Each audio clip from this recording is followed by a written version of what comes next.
You are tuning into Session 3 of the Steam and Steel campaign named Salazar's Legacy. Last session, our group made their way into the Below, a filthy, disease-ridden part of the city where the refuse and detritus of those above remain. The people here are broken and forgotten, and they've bound themselves, they have backed a figure named Liberator, a figure who seems to be fighting for their freedom, to free them from their oppression. But as the party goes to track him down, they find their way into a tavern.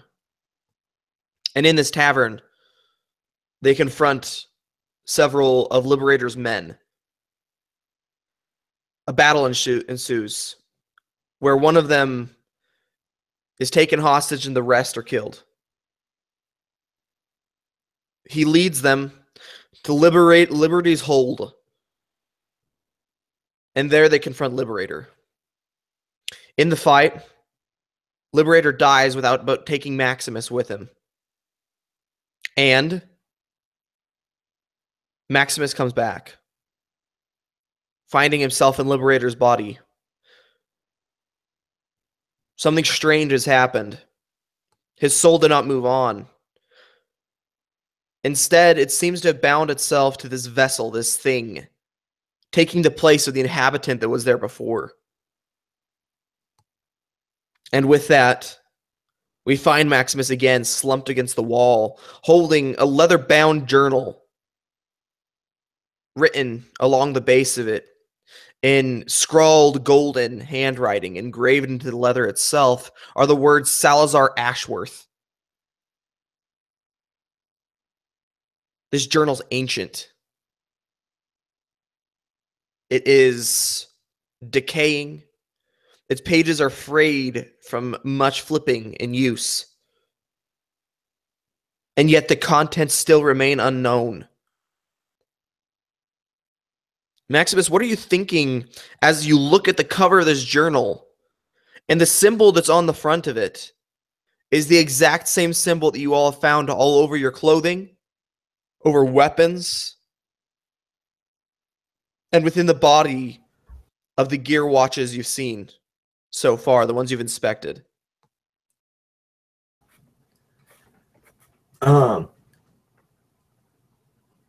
trying to understand what's happened with me, and at the realization of this symbol being on this book, I'm not quite sure how I have seen it before, but it's never. I figured it was just something that was there, and now with the realization that it's all around us. I know that something in this book is tied to what's happening, and that if we want answers, we have to decode the book. I've been working on for years trying to decode it and trying to figure out what its contents hold, and have barely scratched the surface of it. And I'm just replaying everything in my mind, trying to figure it out. Draphus, beneath your grasp, Corin struggles, still not comprehending that Liberator is now Maximus. He swings his arms wildly, trying to get you off of him, trying to throw you from his body. And he's just screaming he killed them like they killed her.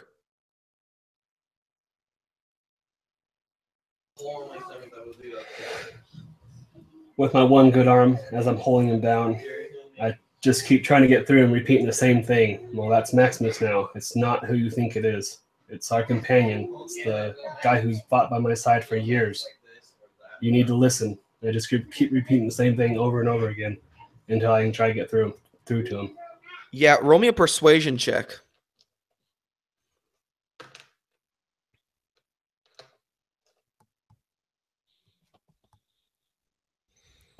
$23. Oh, yeah. What do you finally say that gets through to him, that breaks this wall of anger that he's holding up in front of you? I say nothing is what it seems. Something's very wrong here. You need to realize this. There's something behind the curtains, more or less.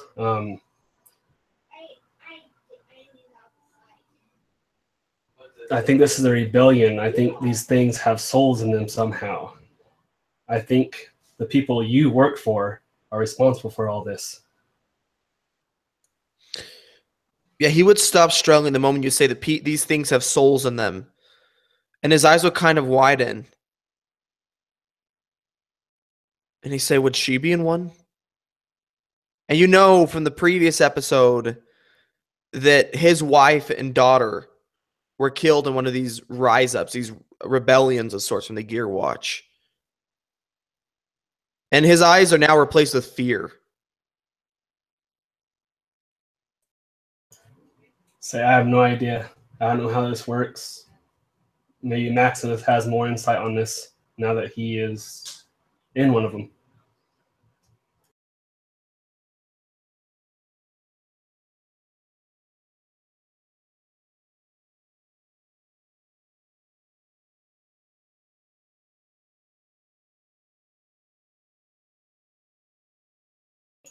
I asked Maximus, what's in the book?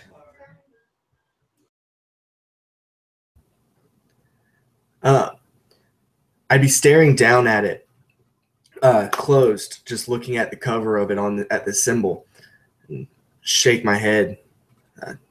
I really don't know. It was given to me by a colleague some years ago before I joined Scabbard, and he said to protect it, to don't tell anyone, and to don't let them get the hold of it. It's written in some language I don't understand. I've been trying to decipher it, but I can't. May I see it? I would hesitantly do it, but then I would hand it out to you. And everyone around me notices that my eyes have changed color slightly to almost like a very faint purple as I gain new powers, of course. And I open the book. Ty, can I make out anything with my newfound powers? Yeah, as you pull open the book, you see that it's written in glyphs and sigils. So it's not words per se. It's more of like a hieroglyphs or something like that.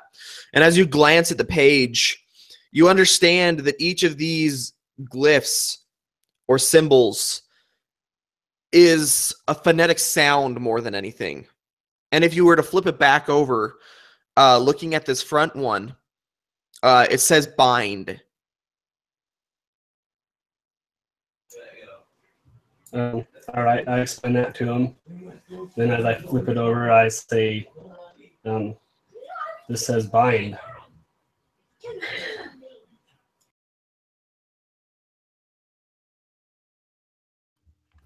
And you see Oswald is slumped against a wall, is really like looking like garbage.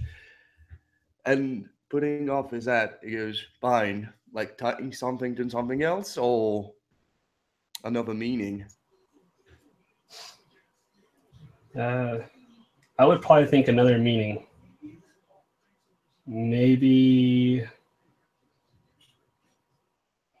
of how they're binding the souls to these things. And Oswald opened his guns to show like the sign that is on the cross on the guard. All bind all of us to something. I mean, you got the sign, we all got the signs.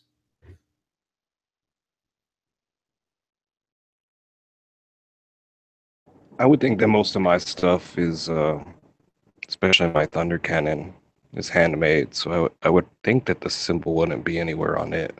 Yeah, it's not on your gun. I would assume anything that I purchased probably would have it, but anything that I made didn't. Yeah, that's So a very I'd safe probably- assumption. Okay, so probably like, I'd probably point that out to them.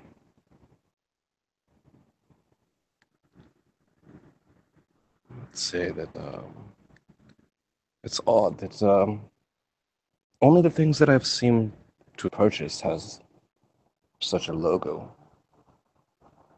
I'm very concerned that your weaponry has it as well.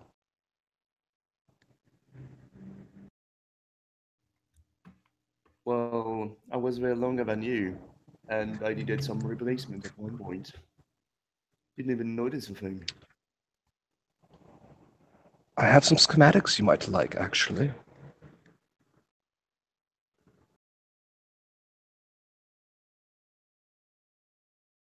But first, can you open the book? Like, read a little bit? Maybe, like, not only the cover could help us find meaning in all this shit. No offense, and I look like that old people that is here.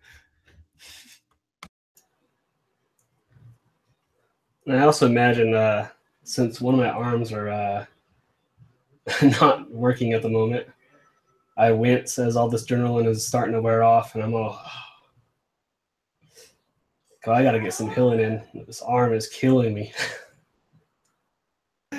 Tell me about it. And I flip the book back open and start studying it more. And I say, we really need a rest. I go, I got one high-level spell in me, maybe. And I'm about to ready to use it on myself. I do tie. I heal myself for third-level cure wounds to see if it gets my arm working again. Okay, sure. Go ahead and use it.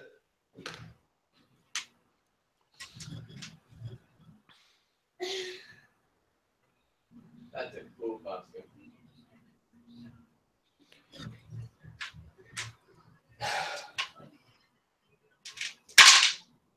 Sweet.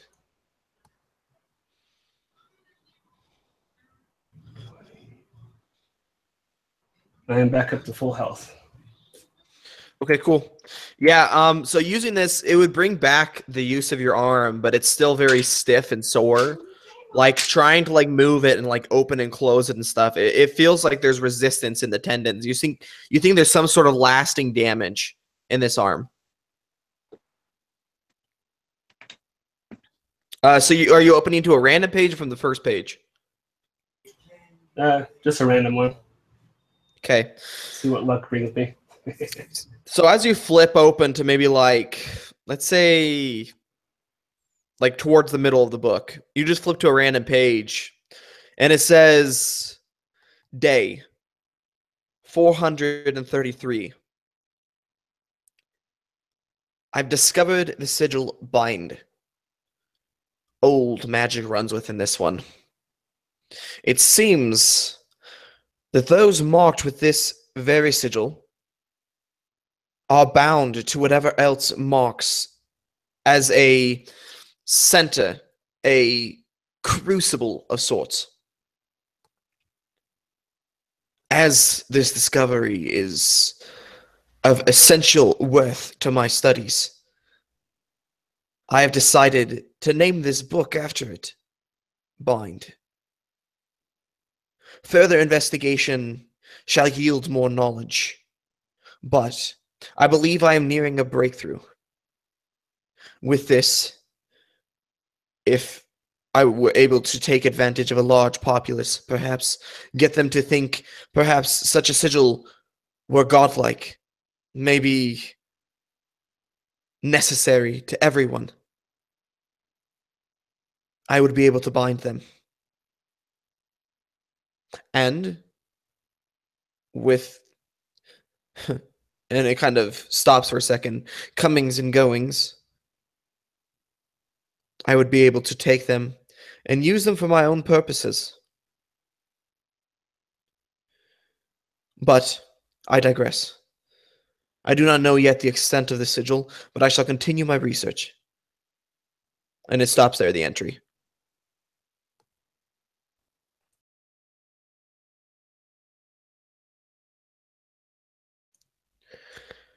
Do you move on to another page, or Yeah. further back or further forward? Back. So you're going back in time. Okay.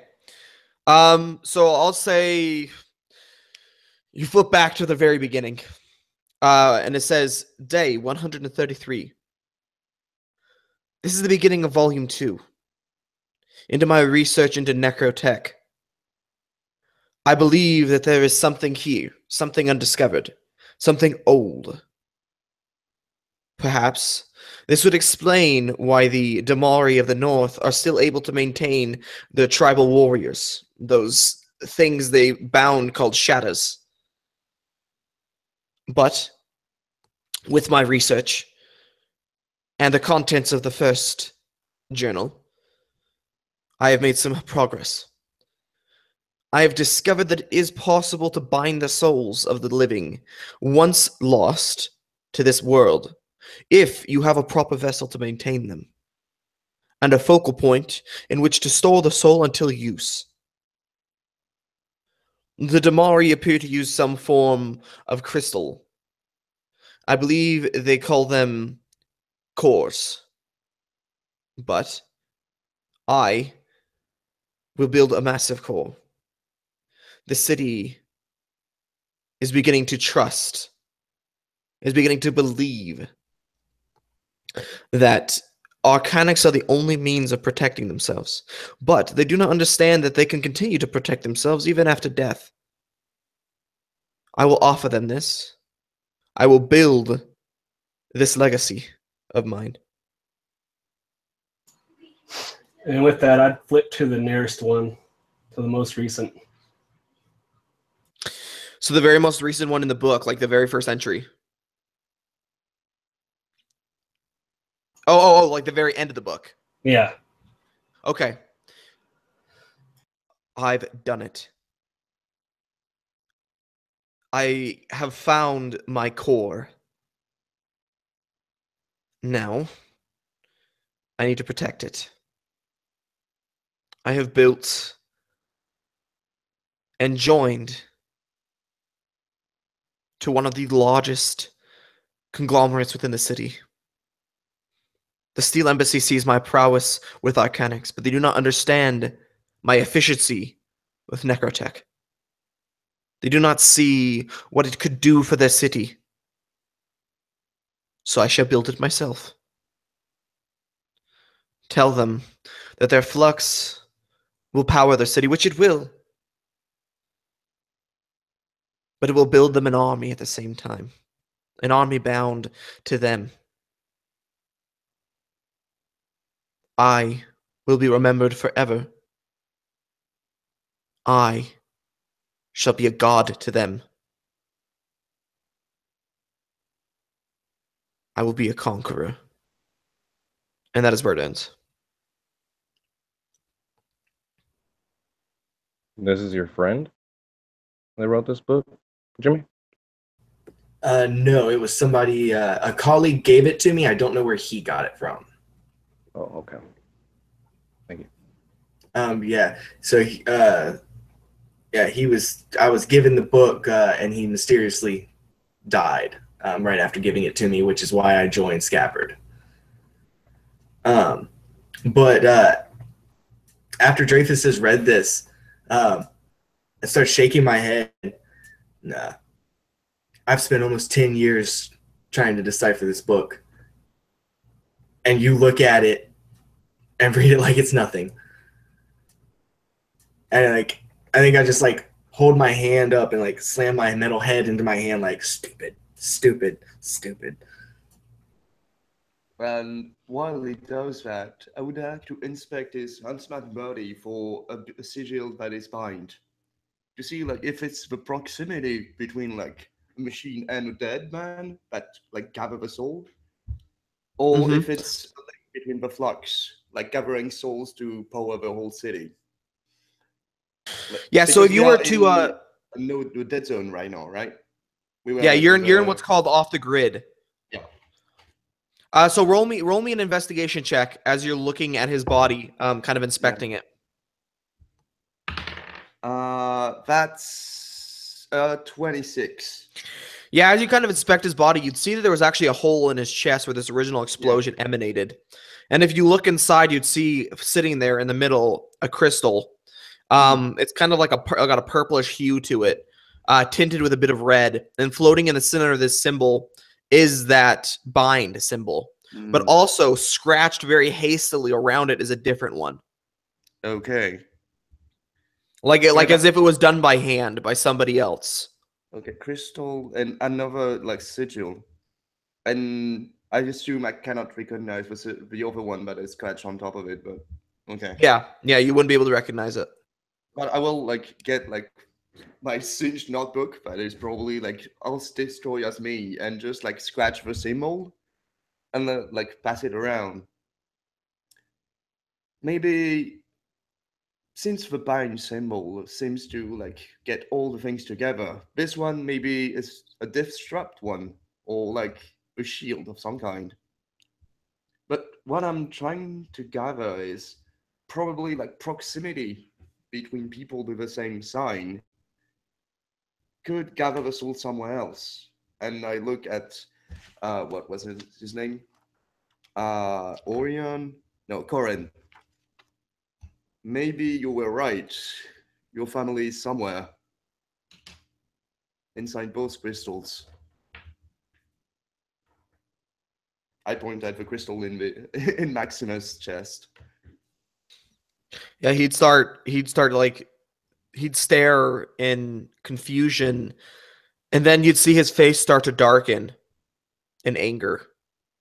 It's all theory for now, but from what we have from the book, I don't know, 1 and 1 makes 2.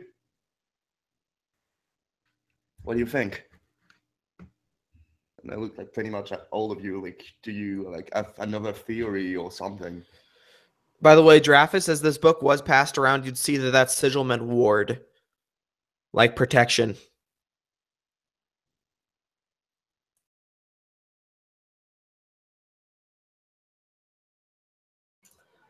That sounds like a pretty good theory to me.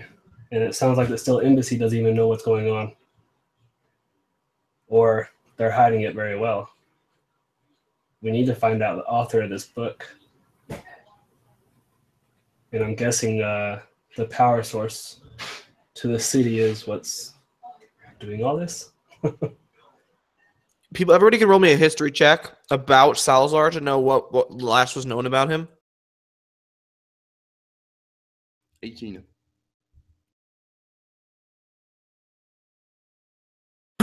15. 16. 6. Okay, it was DC 18. So you get it, Baptiste. You remember something being said about like a very notorious inventor within the Steel Embassy. Essentially, this man who now you remember his name was Salazar, or Professor Ashworth is what they called him. He died in a terrible explosion working on a new creation. His body was utterly like desecrated, unidentifiable in some ways, except for the badge that he was wearing, as they're all made of metal, and his very unique clothing choice. He was one of the few people in the company actually allowed to wear outside of work, their work standard. So he died in an explosion, creating the Overseers, actually, the next type of GearWatch. And that was probably about 20, 30 years ago. 30 years ago. Okay. Well, Professor Ashworth was working for the embassy. Now that, well, I didn't know it was called Salazar, but you mentioned Ashworth at one point. And he was one of the biggest inventor. He died like 30 years ago, I think. Maybe 31. Don't remember exactly, but body was obliterated, completely destroyed. And they recognize him by like a badge or like his clothing. Like he was wearing peculiar clothing, as I heard, but I don't know actually what it looked like. and he made the overseer at this point. But if what we know about Crystal is right, maybe he didn't really die. I mean, he is a smart man, or was, or maybe still is. It would have built something to not die from like mistakes. It seems like weird, at least to me. If his death was a mistake at all. I mean, if Yeah, you, but to what purpose? Just disappear? I'd hold up my hand and look at it. Well, I don't exactly feel pain right now. If he were to ascend to some higher level of consciousness or physical stamina, he could rule the embassy if he wished. Maybe that was his end goal. True.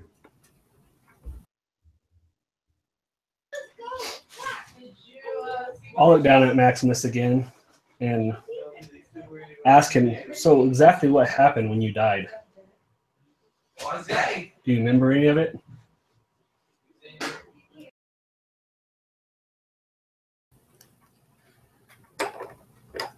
Ty, would I remember it? My encounter? Yeah, it's fuzzy, but you remember. Okay. And I am so sorry, my notes kind of got destroyed by getting like water spilled all over them from the last two sessions. So I don't have those. Who exactly was it that I saw? It was the original leader of the Flame of Resolve. His name was Wyatt. But yeah, you saw the flame. the flame. Okay.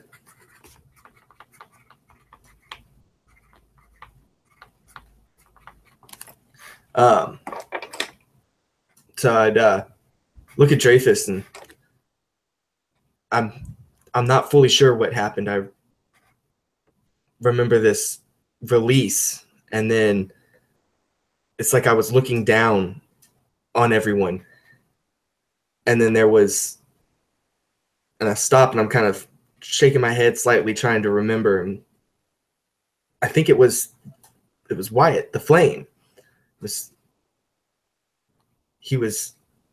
I think he was who was in this body before me, and he gave me something to swallow. It's some kind of crystal-like structure. I'm really not sure. It's real fuzzy, and I kind of just put my my head in my hands, trying to remember. And like out of habit, it's like I'm massaging the metal head. Makes a terrible screeching sound, like. Please stop that. Yeah, I wouldn't. I look up at him and I just shake my head again. I don't even know if that makes any sense, but it's all I can really remember.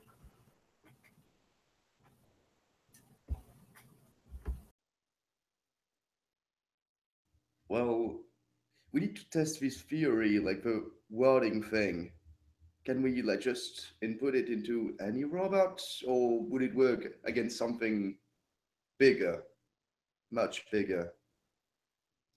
Will it put everyone free or just explode? We're talking lots and lots of energy in here.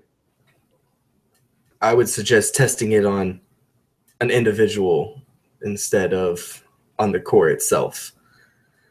Yeah, no, right away. And not in this state. God. I got a question for you, Ty, about Al. Do you think that he would have to have a dire wolf soul inside of his crystal, or would there be a different way that Cain would have been able to? I think that Cain built him more on the Archanic side of things rather than Necrotech. So he he listens and does as you ask more than thinks for himself or is bound to anything. So he's not built the same way as these other GearWatch are. He's very much so built solely on the thesis of Archanics.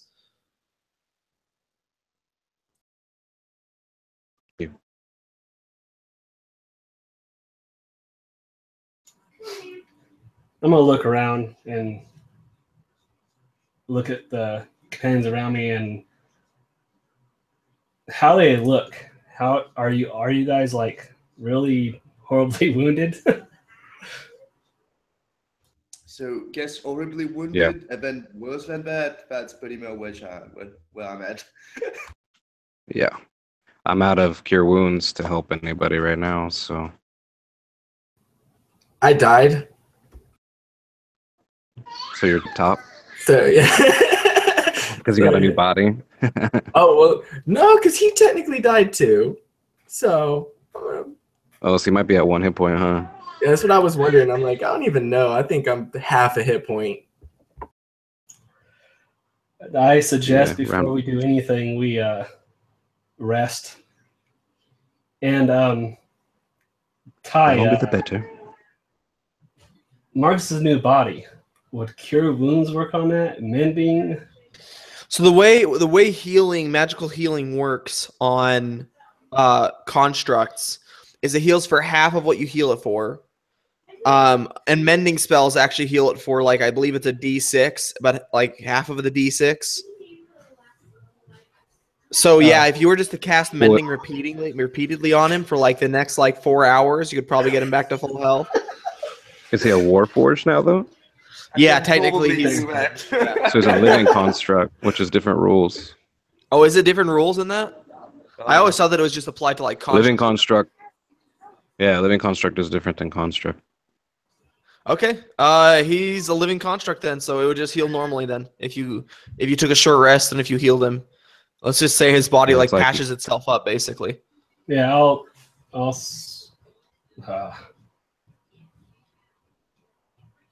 I think it's supposed to incorporate mending, basically. I don't know. Since it's magical healing. He can heal it, and I can mend it at the same time and see where it goes.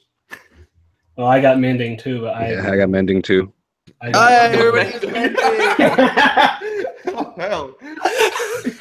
I gotta look good, you know. I gotta mend my shit. So we just have to start it for 1 hour and it's full. We're good. Like all of us. Sounds good to me because I'm like pretty much almost spent on spells. So do you guys want to take a long rest then? Is that what's going on? Yeah, I think we're gonna have to. Because I got nothing left. Not even dice. Yeah, so you guys can go ahead and take a long rest then down here in Liberty Hold. Go ahead and get your spells back. Go ahead and get your hit points back. You guys are just bending over him, casting mending over and over and over again. But yeah, okay. You guys are all back to full with all your spells back.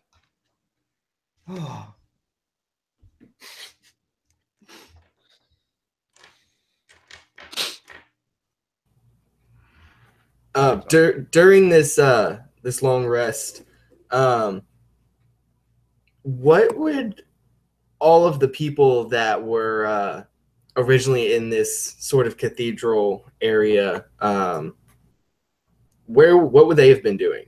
Dude, they've all skedaddled, man. They're all gone. Okay. They've bailed the crap out of here, dude. So we're completely alone in here? Except for that one dude, Shanks, that you brought along with you. He's kind of like huddled in the corner, still tied up. Just all alone in his worries. The poor sacrificial lamb.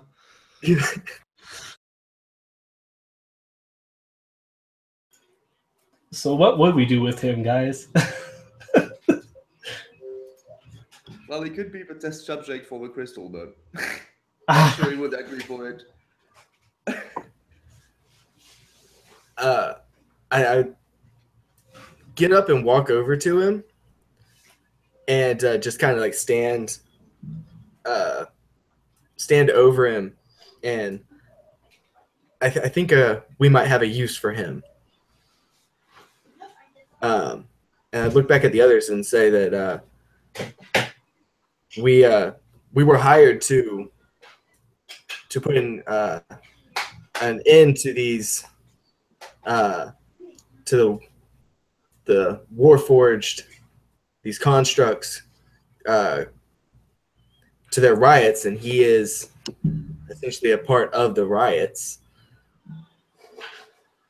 So why not use him as a sort of scapegoat for it?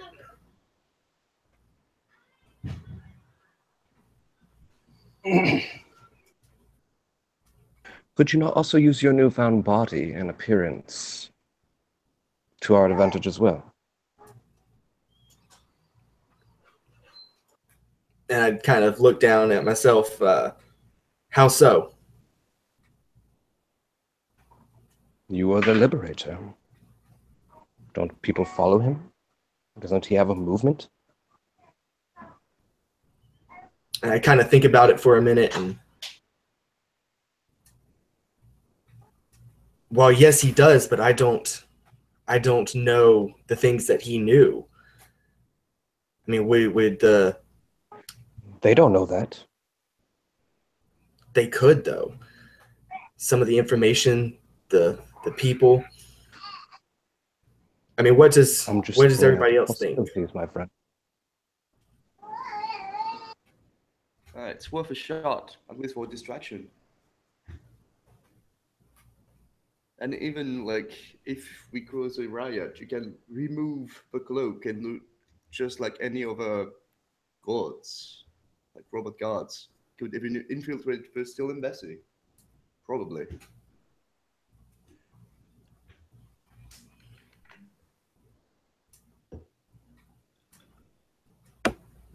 It's just another tool in our arsenal, friend. And I just nod at you like I understand.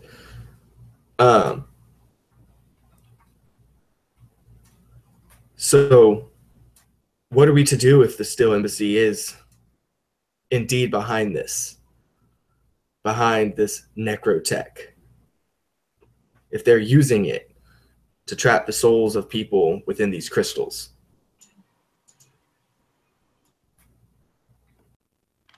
Free them. Yeah, we need to free him, no matter what it takes. This is wrong. Souls are made to move on, not be trapped in Power City, or serve as their guards.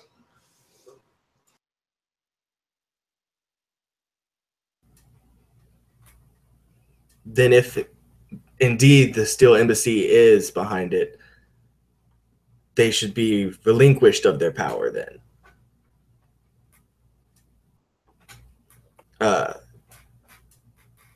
And then I'd look back down at, I believe his name was Red, at Red on the ground. And do you know where the rest of the Liberation is? Can you assemble them? He'd kind of look at you and slowly nod.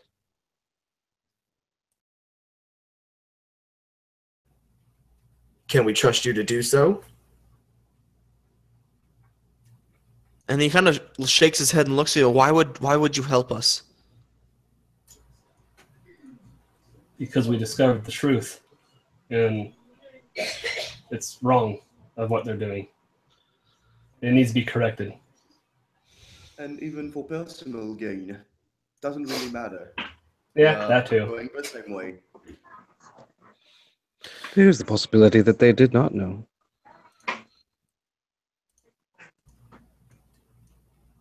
At that point, he would kind of just nod once you said, because we want to help you. He would just nod and say, yeah, I can do it. And I'd bend down and untie him. And just with my head motion, go. Assemble them back here. And be quick about it. Yeah, and as you said go, he would stand up and he'd actually walk in the opposite direction and go down onto the stage. And once he reaches the stage, the place where Liberator was speaking before, he'd kind of like, there's like a paint, like it's kind of out of place, but there's like this like large, maybe a painting holding, not hold like the map of the city. And he kind of takes it off the wall and sets it down. And he flips several switches that turn red. And then he puts the map back up.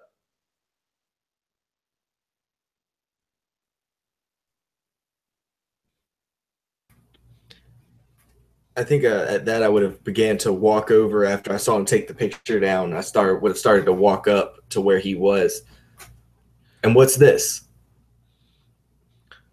It's connected to all the lights down in the below. It changes their color. A long time ago, we changed out all the bulbs. So if it flips green, so as you saw before, the lights down here were green.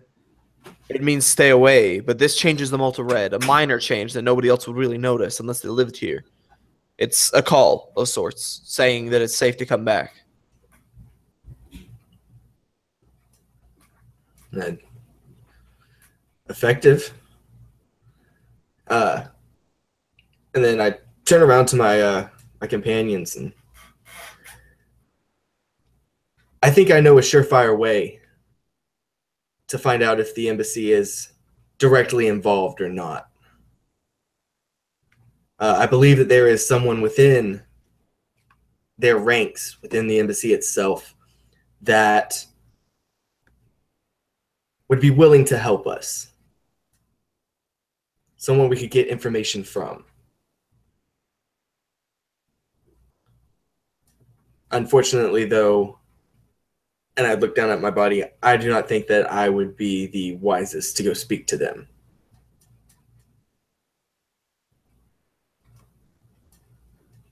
So you got someone on the inside, or are you thinking my connection on the inside?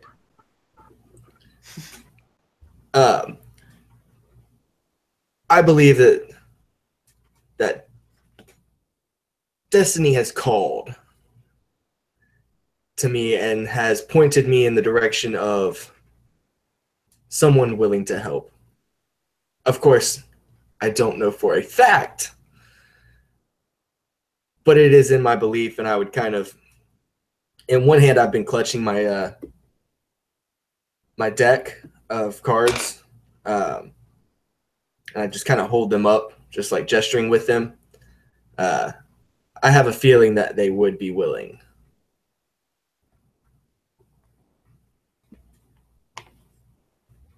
This is not going to be fun.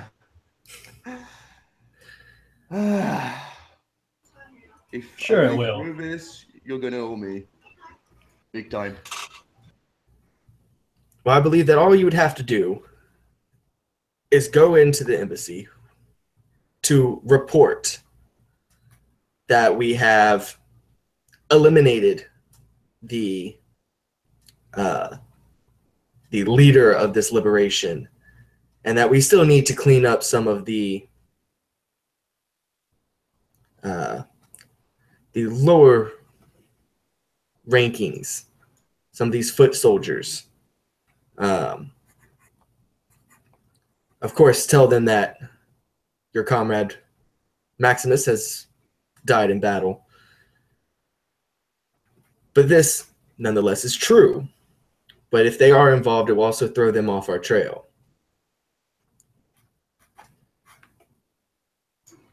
Sounds like a plan to me. Yeah. What's was it Corn that was with us? What's he doing in all this? Corin seems like he's trying to come to terms with it, really. Like, he doesn't still fully understand what's happening. So he's kind of just like sitting like in one of these seats that like people were sitting in before. And he's got like his his issued Arcanic blade in his hand, and he's just looking down at the symbol etched on it. I try to get his attention. Say, hey, do you want to come or do you want to stay? He would look up at you and like shakily stand to his feet and put the sword away and just nod and walk to the entrance that you guys came through. As he's nodding, or as he's walking away, I grab his shoulder. And I say, "Sorry for holding you down, but you're also going to have to keep all your anger inside while we're doing this. Can you promise me that?" He would look back at you and just nod. Nothing's definite yet. I can't blame anyone for this yet, except for Salazar. Good. You're a good man, thank you. So who's all going to the embassy then? And I will need your cape though. So we got Oswald going, we've got Giraffus going, and Corin. And who are you guys going to talk to? I think we're going to assembly. I don't remember, to tell reports, and then I will try to get an audience with my sister. Okay. And then whoever's the last or closest to me that's starting to leave, I put my hand on their shoulder and just tell them to look for the green mask. Okay. Which I guess at this point is when should I go ahead and use my inspiration, or do you want to wait? Yeah, you can go ahead and use it. So like I told you guys earlier in the game, maybe 2 sessions ago, you can use inspiration to add stuff to the story or to the scene. So he's using his inspiration to make the green mask person someone that you can talk to or try to get on your side. So he's making them pertinent to the story. That's one of the things you can do with those inspiration points that I give out. So yeah, that's totally fine. Yeah. Okay, so the other 2 of you are staying here to talk with the liberation movement when they come back. And then the 3 of you are going up to the surface. Is that correct? Okay. So we'll do the surface first. As you 3 make your way back through the winding tunnels, making your way towards surface side, you would see occasional people coming past you, going in the direction you guys just came from. These must be people from part of the movement. They would always duck their head, though. I mean, you guys are much better dressed than they are. Not to mention, you guys have an enforcer with you as well, Corin. So they don't give you any trouble. But as you make your way back towards the surface, you would step out into the fresh air after climbing those long sets of steps. And it tastes so much cleaner than it did down there. It's completely noticeable. But also at the same time that you set your foot on the street, you feel that weight come back from being on the grid, as it was explained to you by Red. So you guys are standing on the street, and do you guys hail a cab? Do you guys walk? What do you guys do? Hail a cab. Yeah, cab. Okay, yeah. One of these, they're not really like a cab, like a taxi or anything. It's kind of like one of those like you sit in the back of it and some guy pedals in the front. Except for it's a little bit more automated than that. Like he kind of just pulls a handle and the wheels kind of turn themselves and he just steers it. So you guys climb in and he takes you guys back to the Steel Embassy, the Spire. And the Spire is this massive needle-like structure that rises over the top of the city, almost like a skyscraper. But it's completely made of metal with no windows. And so as you approach the Spire, the Steel Embassy headquarters, you would see that it is tightened down up here, which means that while you were below, something else happened up here. There are enforcers combing the streets. You see that they're towing with them even trainees, the lowest of the low in the organization, more like interns really. They're roaming the streets right now. And you see them checking every single GearWatch to make sure that they're still functioning properly.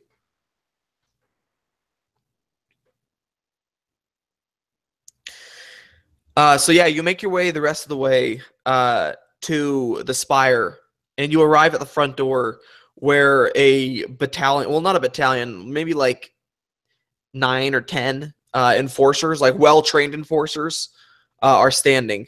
And as they watch you approach, they would kind of hold out their arcanic longswords and stop your forward progress. And I will get up like Liberator's cape splattered in Maximus' blood and go, "We have something to report. Good news. Can we get through, please?" Just need to see your credentials. And he holds out a hand to get the papers that they gave you. Like, yeah, so he'd take them and look over them and just kind of slowly nod and then hand it back. Very well. We'll put up at the front. And you see the kind of like these overlapping steel plates just kind of slide apart, revealing an entryway into like the main hall of sorts, like the threshold to this massive spire. You get out of this kind of the cart and make your way in towards the lift. There's like a little lift in the center of it, kind of like an elevator, but just a flat circle in the ground that rises you through the towers. So as you step aboard, you see, just enforcers running past you. And as you rise up into the air, going past the convergence, this massive piece of the flux crystal in the center of the spire, I want you to roll me perception checks.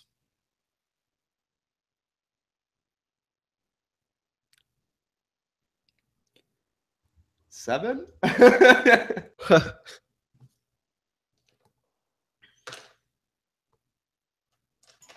22. Cool. You see what you would have mistaken before as maybe being like scratches or cracks along this massive crystal. You see now very clearly the symbol bind.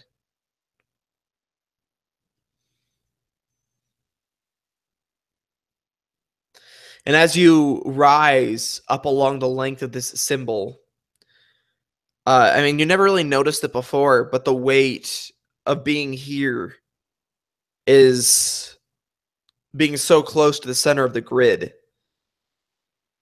is like, it feels like somebody threw a 40-pound weight in your bag. Like you just feel the weight on your shoulders. Before you would have maybe just thought you were tired, but now you know that that's from being on the grid. And as I look at this, are we the only ones around right now? I will mention it to the other 3.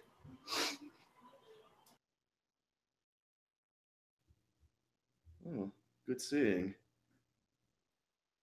And yeah, as you mentioned, the weight. I'm afraid if we try to word it, it's going to explode or do something really bad. And I look at Corin. So, why again did we build multiple crystals? This one was not powerful enough or too dangerous? So he's not like an arcanic engineer or anything, but he's gonna roll. So what he does remember, I haven't studied these things, but the way it's been explained to me is that if you put too much stress on a single crystal, it can overload, is the way I was told.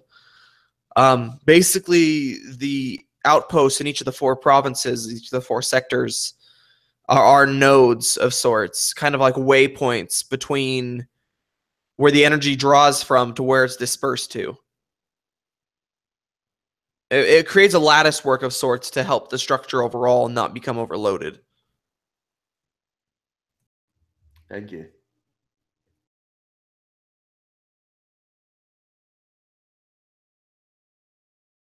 Eventually, you make your way to that familiar door at the very, very tippy top of the spire.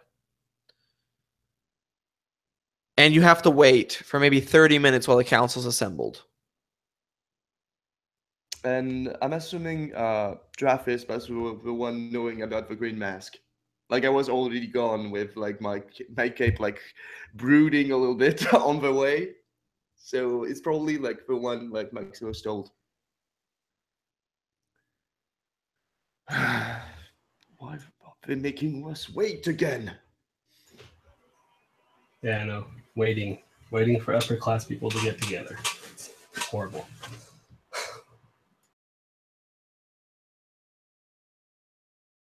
I'm guessing it makes them feel important. Like right as you say that, actually, the doors start to slide open. And it reveals the council chamber. And seated within are the 12 members of the Steel Embassy. You know that all the people in this room aren't exactly connected to the Steel Embassy, but they help shape it in some way, whether it's a different business that sells the metal, etc. So the 12 people are assembled. There are only 11 of them here, though. One person is missing. The spokesman from before, the man in the black mask, he's gone.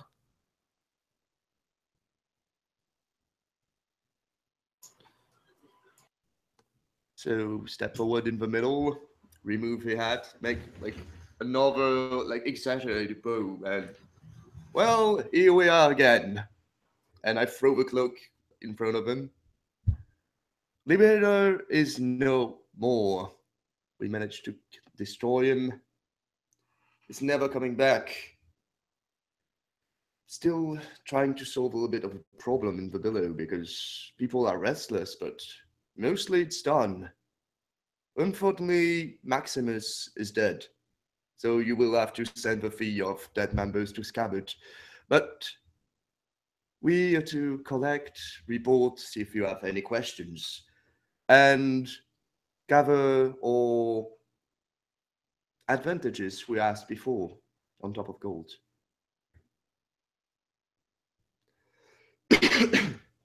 They kind of like look at each other and then look back at you.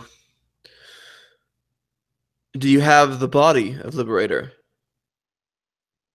Unfortunately, and I just like point at myself, like burned all over, it exploded in the fight. You'd hear muttered from the stand. Well, he probably deserves those burns like he deserved the other ones. And as it kind of settles down, they're all talking to each other. The one in the kind of like the purple lilac mask kind of claps for attention. Well, if it is as you say, she kind of like looks towards the door. Bring in their sum. You see the doors open again, and a figure walks in bearing 4 chips. And you know that these chips contain the gold promised. It's like digitally stored, but it's like you go to a bank or like some sort of place of holding where they keep the money, and you give them this, and they'll give you your gold. It's like a credit of sorts. So they hand you the 4 of those. As for your other request, you wish to be able to come and go from the embassy as you pleased, yes?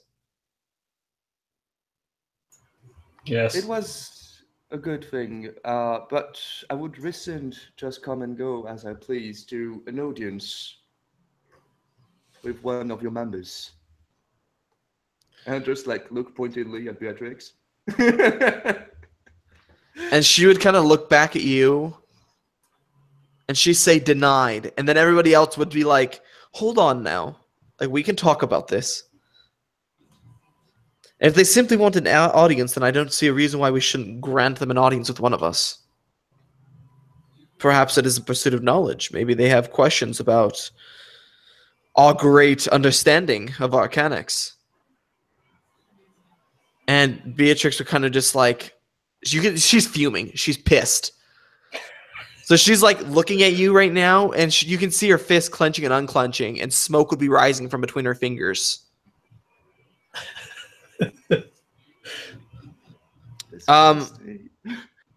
So eventually, like they kind of talk amongst themselves for a bit, and they say, "Granted. You may choose who you wish to talk to after this meeting. Anything else?" And I look at Travis. Is old friend with the fire cannon. I don't remember the name of the other one. Are we like all of us except Maximus, or just me, Drafis, and Corin? Yeah, it's you, Drafis, and Corin are the three who are here. So yeah, I would look at Drafis, like if it is had like another idea or something, like thing we could ask to get an advantage.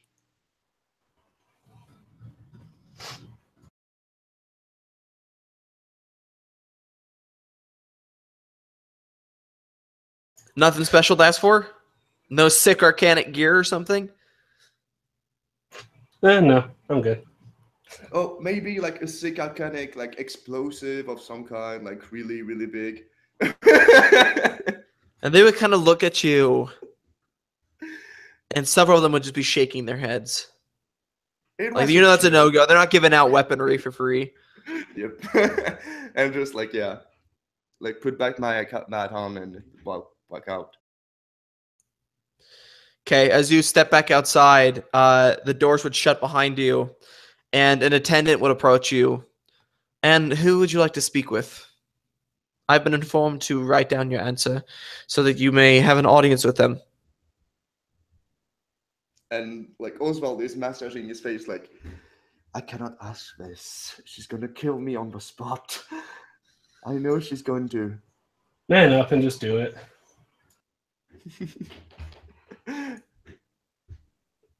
Wait, what? So come on. You can't be that scared of her. And like I look at myself. You don't know. I'm giving him the choice to choose something else to not die on the spot.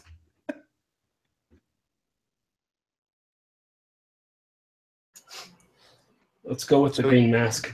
Yeah, you take the thing and you just write down, and I'm just like, okay, it's like written down my sister's name, and I'm fucked.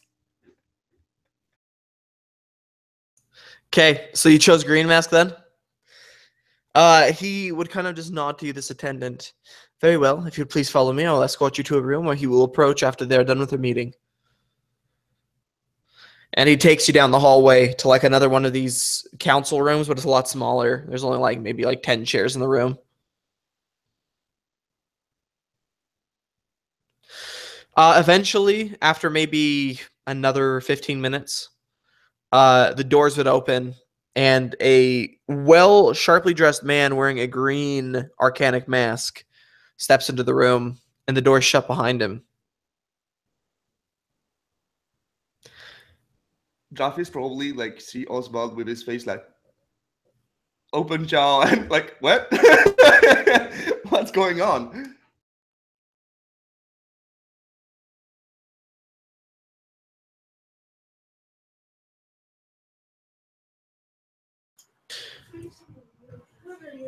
I say, welcome. And they kind of like look at you, and they say, you request an audience with me, and the first thing you say is welcome. I know I'm quite extraordinary, but I didn't know I'd make you awestruck. And he'd walk through the room and sit down at the table. Very well. Hello. That is my response to your welcome.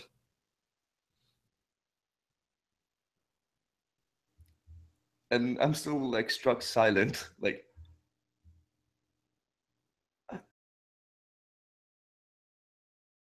just processing it.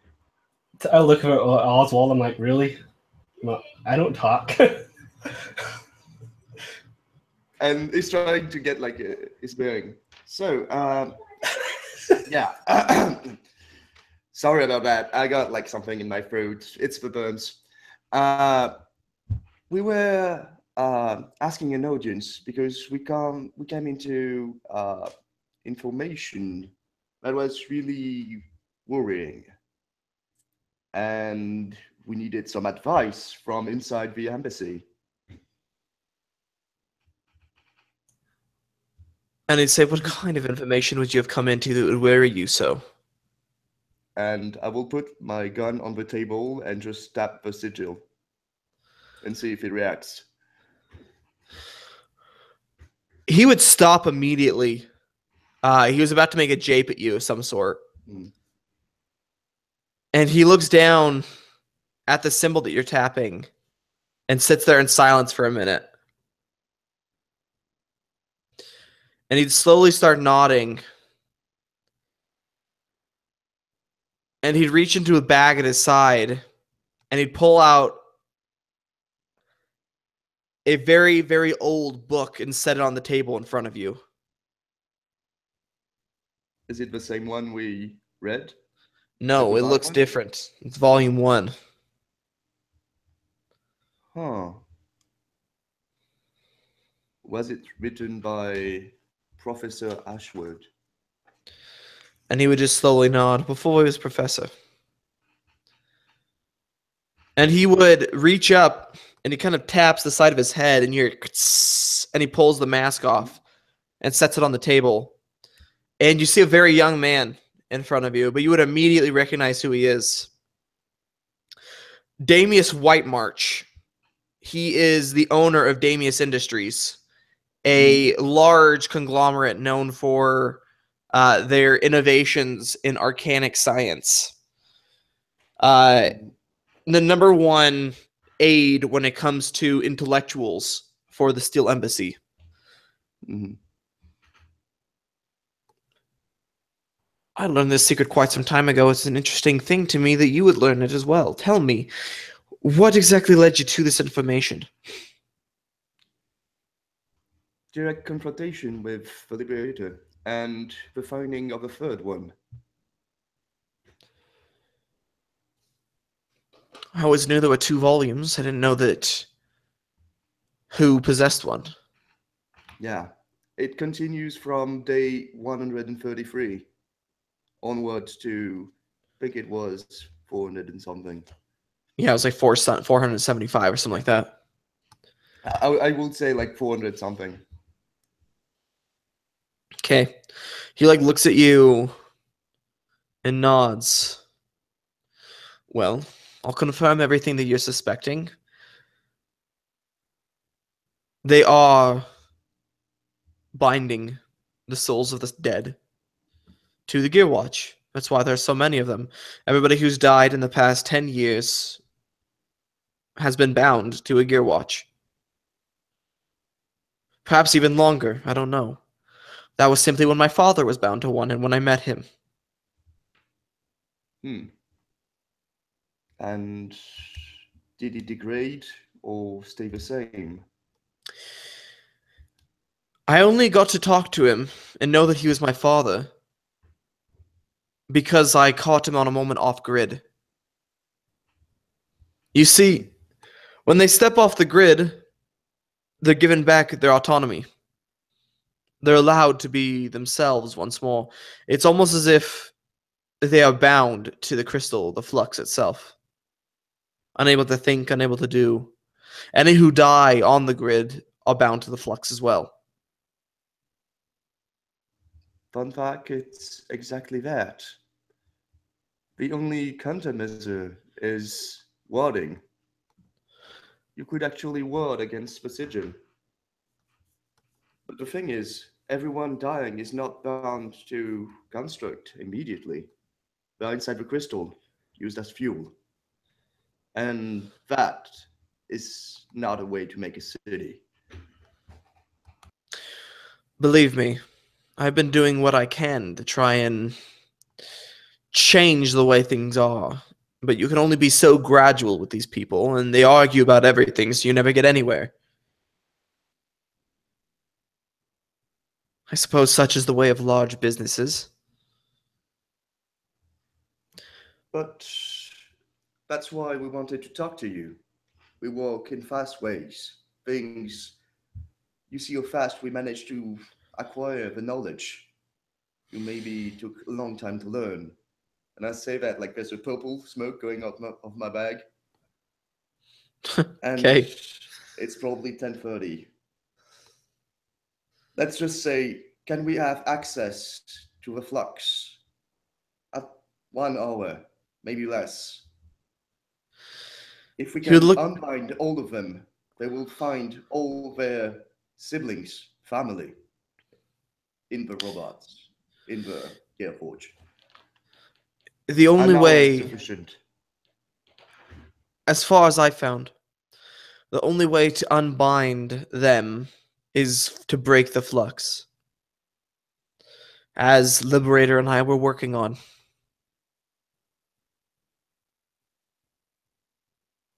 The southern sector was our first target. Things did not go the way we expected.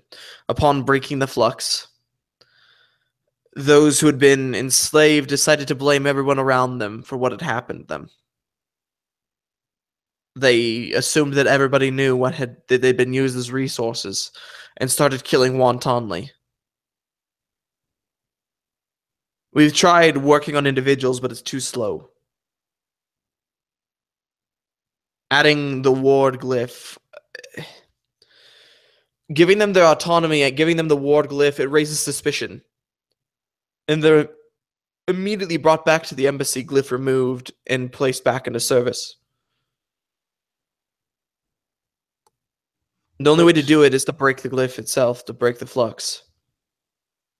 But to somehow announce that it's going to happen so that people know that the other people don't know. They don't know that they're bound to the GearWatch. It's not common knowledge. So we need to make it common knowledge before it's turned into a slaughterhouse.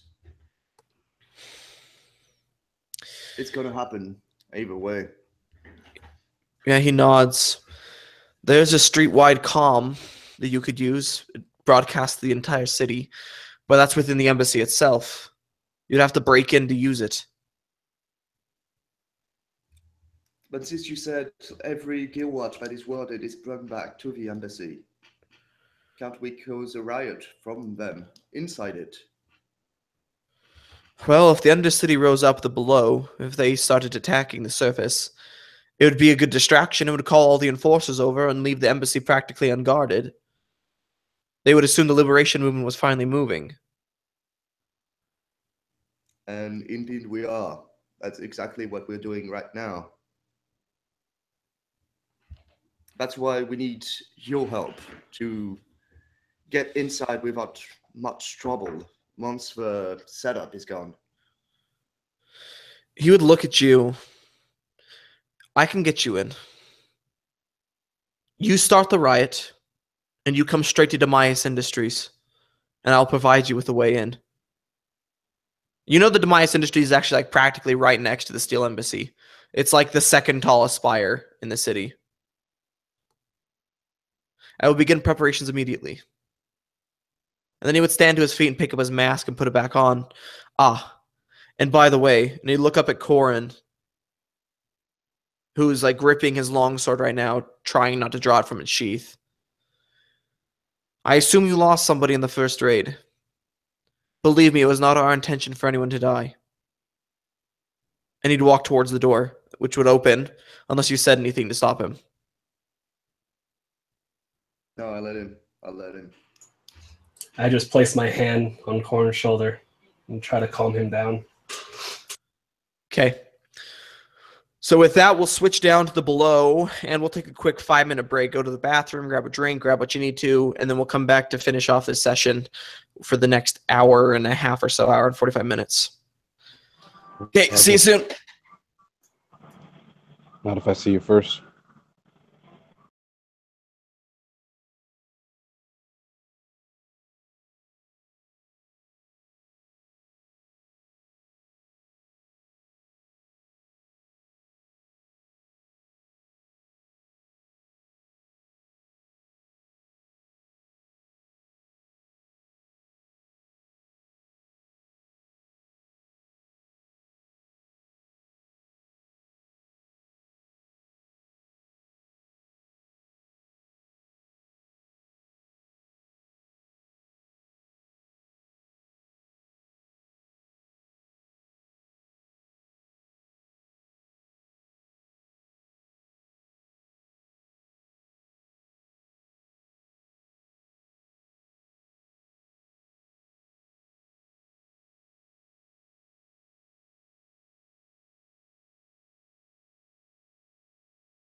looks like I'm a lot better at talking than fighting so far. You're doing a First good time job. where I didn't die. Pretty much. Yeah. Well, I would Okay. hog the spotlight for a long time this session. I'm just not very good at Yeah. talking situations most of the time. Yeah. I was looking for input and then he's not talking.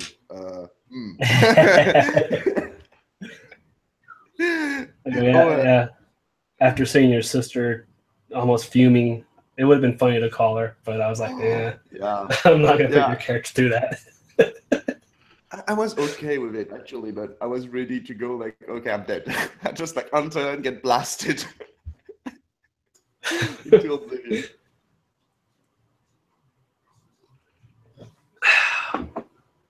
Oh, Yeah, I figured the green mask would have been the way to go. yeah, makes sense. And even like when like my character was like not ready for it, and you were like, nope, not talking.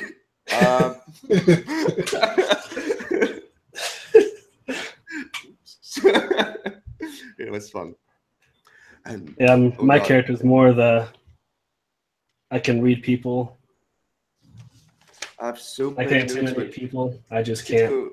It's going everywhere on my notes. Like I have like full page of notes, and it's just like crappy writing everywhere, and I have no idea what I wrote. I was like, absorption, liberation, names everywhere with what?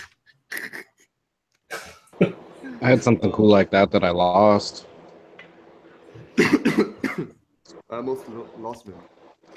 I was like, I got it, and then back.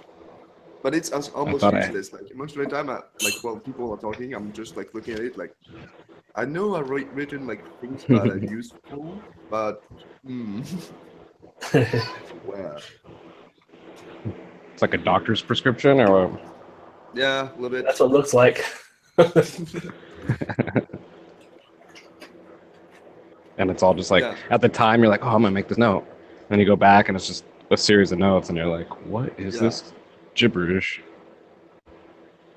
Like it's even like Edward Shanks openly talks, and I'm like, I have no idea who this is. Like, that was the guy we bound, and we brought with us. Oh, Red. That was Red. Okay. Let me put Red next to Red. Okay. Those kind of things. But I guess you didn't have to intimidate him or anything, so. Yeah. Edward Shanks was actually the guy who designed the Liberation Movement poster, remember? Oh. Although you never asked, but Red was actually Edward Shanks, so yes, it is safe to assume that was Red. He had good taste for posters, but careful place to say. He's not very good at hiding his true identity, apparently. Yeah. Who? Edward Shanks? Yeah, I think he did. Chad just like randomly guessed that, I guess, and was like, "Yeah, that's that guy." Yeah, Red. Yeah, Red's pretty outspoken. Ugh. Alrighty. So what? After he got all tortured and like motorboat and all that stuff. Oh, he was talking. Yeah, go ahead. Sorry. No, you're fine. No, I'm sorry. I was thinking about something else. No, okay. Are there any questions? Or are we ready to start? We good? We Gucci? All right. Let's get started then. Oh, goodness. Okay. Down back inside the base, inside of Liberty Hold. I mean, it's taken maybe an hour for people to actually gather here upon seeing the change in the lights. And eventually the seats are filled, though. So up to you guys how you proceed from here.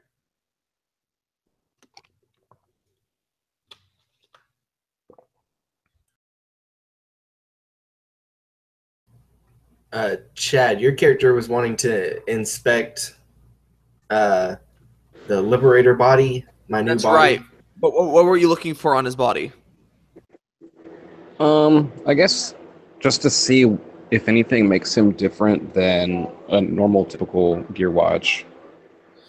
Yeah, so his style is the huntsman. It's a huntsman gear watch. But as you're kind of like checking him and kind of like going over his body, you see that really the only thing that makes him different is the fact that he has those warding glyphs, kind of scratched on the inside of his chest around the crystal. Okay, so Dang, that wasn't the answer he wanted. Okay. Okay, guys, I guess we'll proceed from here. We've lost Kane to a bout of melancholy because his character wasn't able to. Oh, he's back. Oh, never mind. He didn't die. this is why you don't use Google Hangouts mobiles, ladies and gentlemen. Dude, Google Hangouts mobile is so sketchy. It's yeah. Like my mobile carrier, Oh, who's your mobile But- carrier? whatever. T-Mobile. I have them, but I'm on Wi-Fi, but it still does this stuff. But Yeah. whatever. I guess that basically I'll probably come to the same conclusion from inspection that they are coming to through socialization. Basically about the warding and stuff like that. So that would be if he lets me get close to his crystal at all. I mean, that might be the equivalent to his private parts for him. I don't know. I definitely think that that Maximus would have or feel some kind of like security with you, especially knowing that you're very handy with My with blue Arcanic. fingers are very gentle. All of them. Yeah, so I definitely think that you would pretty much have free reign with every once in a while me making you either feel uncomfortable by making some kind of comment, even though I don't even know if I probably even feel it. I might feel like vibrations as you like poke something, but I don't know if I actually even have feeling. But yeah. We would probably figure that out together. I'd be like a doctor hitting you on the knee. Like, does this work? Does this work? Yeah. You poke the crystal at one point and my arm's just woo. You do the wave when your crystal's poked? Yeah. Okay. All right. Woohoo. Pillsbury Doughboy. Yeah. No, when he does touch the crystal, though, that's like the one time when you actually feel something. You actually feel kind of like a jolt go through you of some sort, kind of like not really Operation. like danger. Yeah, like it feels like if somebody were to like zap you almost. Like it's equivalent of that. It doesn't hurt, but it's just like, whoa. Yeah, it's probably one of those times that made him feel uncomfortable. I don't know whether to pay you or punch you. But after he's done with his inspection, which I don't know exactly how long it took. It probably took a little bit of time to fully get through with it. But I would walk over and start kind of looking at the picture that is mounted that has like the layout of the city on it, and just kind of inspecting it as people kind of flood in and start taking seats. And once everybody, and once it's pretty much filled, I assume that they're not back yet, or are they back? They're not? Okay. So I turn to this this congregation, this audience, and kind of start pacing on this stage, and and would let my voice boom out as I speak. Brothers, sisters, I understand that you must be frightened of what has transpired here today. I understand that there is doubt, that there is fear, but I know beyond any reckon of a doubt that there is hope within each of you. I know that you have laid your trust in me. And I will not fail you. You will not fail each other. For I cannot do this alone. And I look at Cain and kind of gesture to him. They came here under false pretenses of the embassy. They were led to believe that we were the evil ones. But they now see that this is wrong. That what we do is just. And that what we do for all. And I'd kind of like scan the crowd, seeing if my words had any kind of if they were looking at me odd, or if they were, understanding what I was saying, like rallying or whatever. And what were you gonna say? I was gonna say some of them look pretty far gone, like they are at the late stages of being sick, but some of them are like paying attention, like raptly, like soaking in like every word.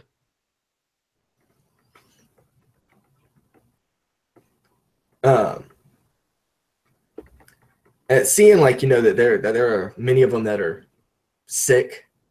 I'd go and step off the stage and walk up probably to somebody in the first row that was sick, and reach my hand out and touch them on the shoulder, trying to be gentle, not really understanding how strong I could be, and not wanting to hurt them. What we do in the next few hours will change life for all of us, for all of you. We are the liberation. And I'd start walking and pacing down the rows. As we speak, our newfound comrades are at the embassy. They are gaining information, and they are telling them that we have been defeated. But nothing could be further from the truth. You may be sick, you may be beaten, you may be hurt, but none of this matters. For nothing can crush your spirit. I have seen this firsthand from each and every one of you. And I'd make my way back up to the stage and hop up.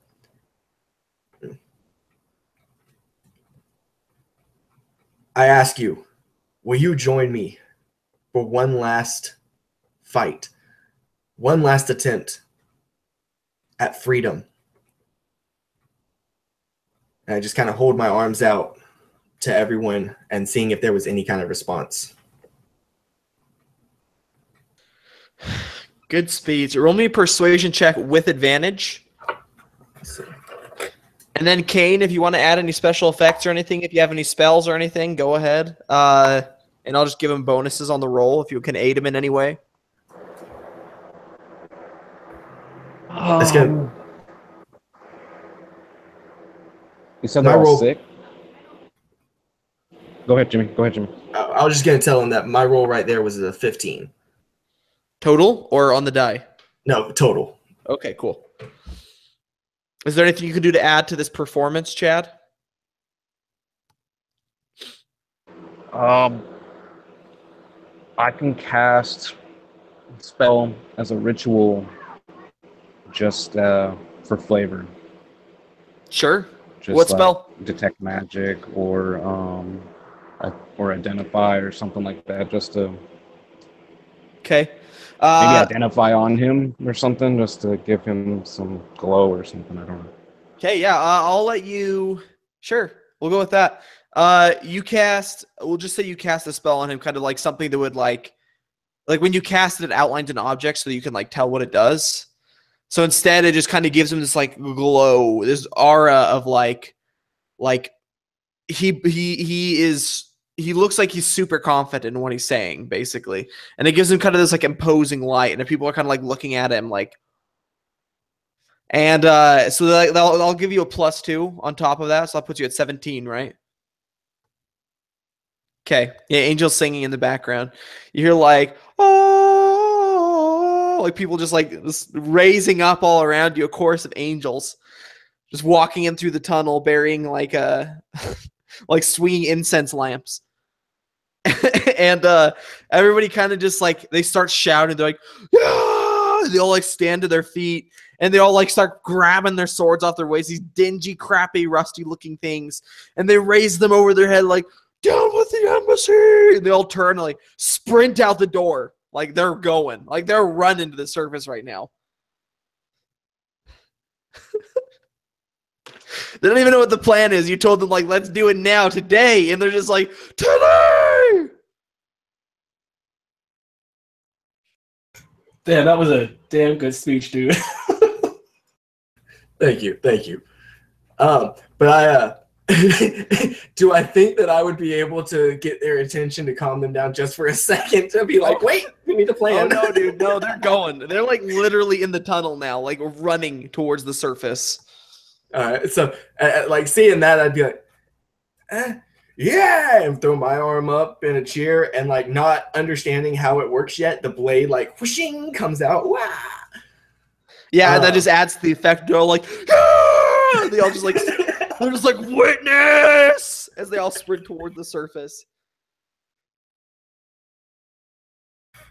And I'd look over at Kay and be like, huh?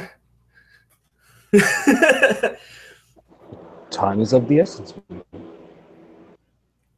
And so I'd jump down from the stage and start walking,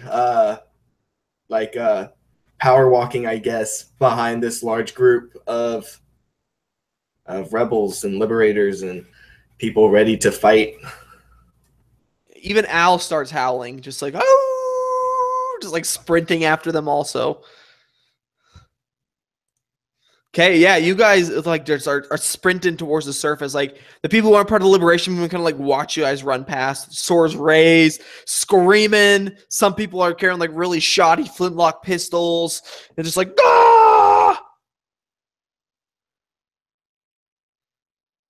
Yeah, so you guys, Oswald, Corin, and Drafus, you guys make it to the stairs, to the below, and you hear a shouting sound coming from the stairs and the sound of hundreds of tromping feet. Oh shit. I just look at Oswald and be like, oh shit. What the hell did he do down there? Yeah, I think we got the same look on our face, like. I think we need to move. Okay, well, back up. Let's go. And I don't know if I need to see them. If I can try to message one of our friends to tell them where we're going. Oh, yeah, you can send a message to one of them. Okay, so I sent a message to Kane, like, okay, plan is going a bit fast, but doesn't matter. We need to go to Danius Industries. We got a friend in the embassy. It's right next to it. I'm just like pinging message while we're running. Yeah, Danius. Okay. Do you think we can lead the mob that way? Not sure. On the screen, they're quite maddened. Oh, they are a distraction, then. Yeah, they are. Very well. And I will let my Warforged, my GearWatch friend, know that we are needed elsewhere.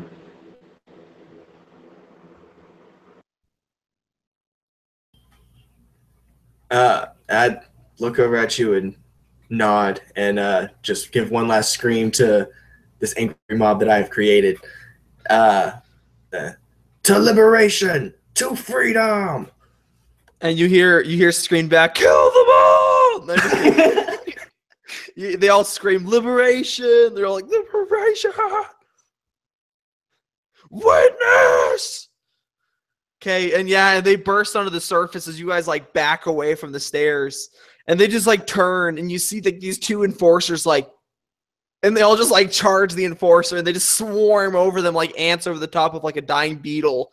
And these enforcers just go down underneath them, and you see one of them stand up, lifting this arcanic longsword, like, ah! That he took from him, and like sprints off towards some other enforcers. Let's move. Like the enforcers are like, oh, yeah, get help down in the southern sector. We need help. We need help. As they just like swarm over them. Okay, you guys, the riot has been started. We wait for our two companions to come up, and then we dash over to. Yeah, maybe try to even hijack like one of those taxis and just get faster there before they Yeah, you could totally hijack one of the taxi things. Like one of the people like on the taxi things is like stopped and is like watching what's happening. And he like pulls out his smartphone and starts videoing. No, I'm just kidding. So he's just like so he's like he's like watching the riot, watching people get run over, just like these enforcers, Steel Embassy guards just getting taken down. They're getting better gear with each group they take. And just like he's just like watching, like you could totally run over and throw him off of his bike. Yeah, like pretty much like doing this thing, like just pushing him, getting the thing, and starting to go. Like, go. Yeah. As you start to go, everybody kind of climbs into the back, whoever's steering. Yeah, it's an Arcanic phone. You guys make your way up the street. You guys go past the crowd. They see you leading them now, Liberator, at the front of the move, and they're all just like, ah! They all just start charging after you. And so you guys go past. The enforcers are kind of like, they're all like wide-eyed. They all start to like draw like net guns off their back and like aim at the crowd. And that's where you guys kind of leave them, this riot in the southern sector, as you make your way down the street. It wouldn't take long to reach Demise Industries, and upon arrival, you would actually see Green Mask just barely arriving at Demise Industries. He kind of look up at you, and then you hear the shouting. You see the fires in the distance. You'd be like, "You weren't kidding when you said you work fast." All right, come on. Yeah, probably power slide like into almost the building and go.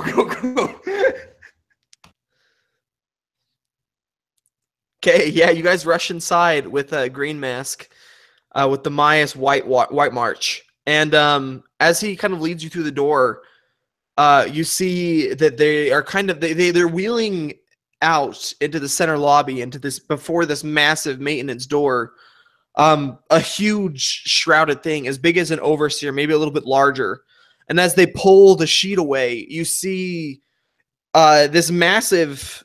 It's almost like it's like a steampunk golem almost, and it's kind of just standing there. One of its arms here. I'm actually going to send you guys a picture over in the chat. But one of its arms is a hammer, and the other arm looks like a giant twin barreled cannon.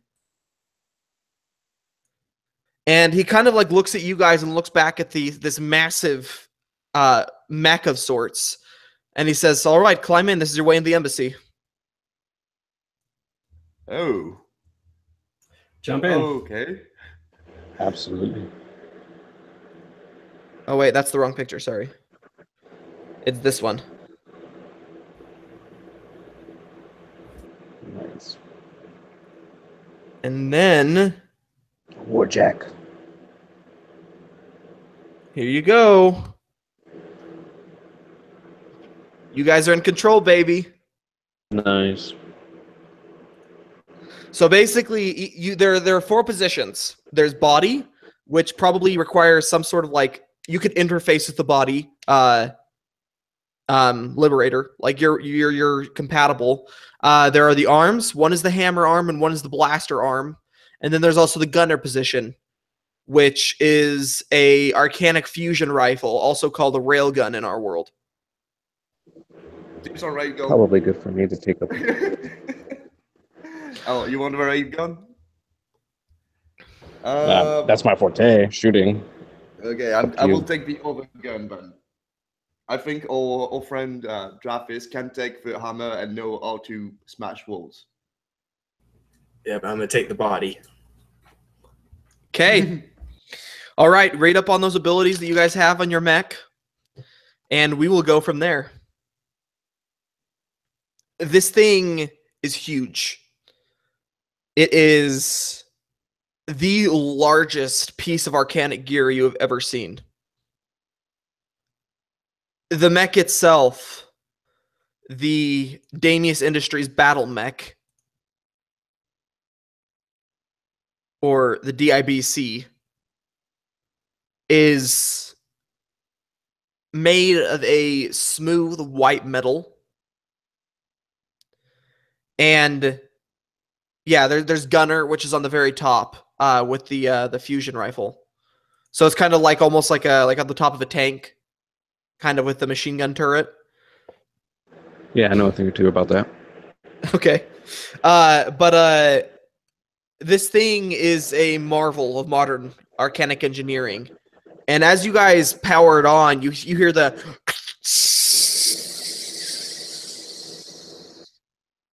as the suspension and the gears start to rotate and click and churn, and you feel the arms slacken as you sit before the controls. You can see out of a little slot kind of in the shoulders where the arms are doing and how they're working. By the way, Damius, before we go, where is the com tower, the thing to communicate? And another advice, don't get near the still embassy in the next hour. As you kind of shout out, he would say, the inside of the mech is equipped with a state-of-the-art voice modulator. Just speaking into one of the headsets, you kind of see like hanging above you, like a little, like a kind of like a set of earphones and like a little mic, will cause your voice to be heard. I was speaking bigger com tower.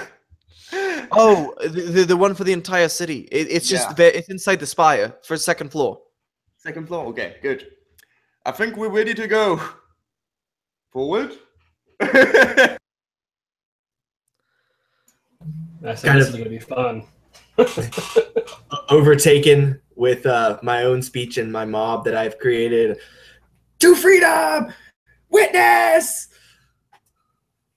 You hear screamed back like even miles away, "Witness!"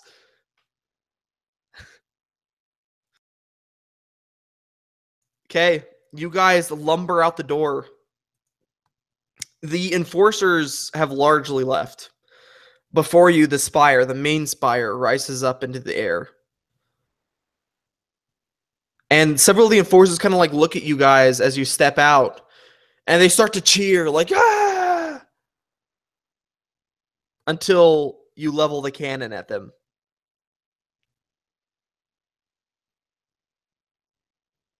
You hear shouts and yells as they all scramble for cover. It is now up to you guys. It is not initiative quite yet. These guys can't even tickle you. Yeah, spray and pray. Well, they need to pray, we spray. Yeah, anything that gets close, I use the hammer arm. The hammer arm. So yeah, you just start swinging. You blow several of these. You blow an overseer off its feet just with a single swing of the hammer. As you're approaching the door, the other enforcers kind of like start scrambling, and they start like raising their rifles at you and shooting, just ding ding ding ding ding, as they kind of like bounce off of the armor. These aren't arcanically enhanced rifles; they're just normal rifles, so it doesn't really do much. And as you reach the door, it doesn't open, obviously. So who's going to open it, the explosive or the hammer time? Both. Both. Okay, go ahead. Both of you make an attack on the door. So that's Kane on the big gun on top, right? for explosions. Pick whichever one you want, my friend. As long as I'm shooting, I'm content. All three of you Do can what shoot you actually if you must. want to. You can all attack if you want to try and blow the door in. Okay. Let's do that. Am I using a different one that's on the template? Oh, so here, Am I let me just hurry using my and regular the stats gun, of the fusion rifle. All right. Is Dex plus.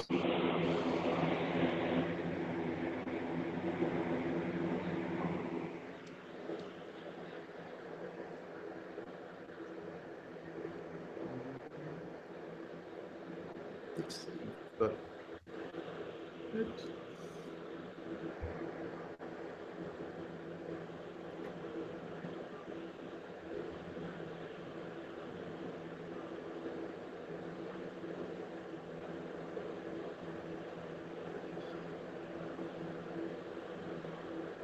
There you go. It's in the chat. The fusion rifle. Facebook Messenger? No, Or- in in the Google Hangouts? Hangout. Yeah, I can put it on Facebook Let Messenger me see too. how I can do that. Please. so Okay, since sending it that's on the Messenger also. run spell attack Thanks, sir. on creature in 30-foot cone. Must make a dex save, but against what? Yeah, so for the Dex save, I'm just gonna say you hit immediately, so just roll damage. Okay. And it's 46 plus, well, X damage. I don't know. We'll see. And that damage will the X is based just off of your dexterity. Okay. So that's 12. Actually, all really good. Okay, so 12 plus what'd you roll with your hammer? Jason? I got a modified 20 to hit. Okay, that hits. Go ahead and give me damage, which I believe is 2d10 plus I think 4 or 5. 5, yeah. And and it's a 16 for damage. Okay, so that's 28 total, and then go ahead and give me the railgun shot.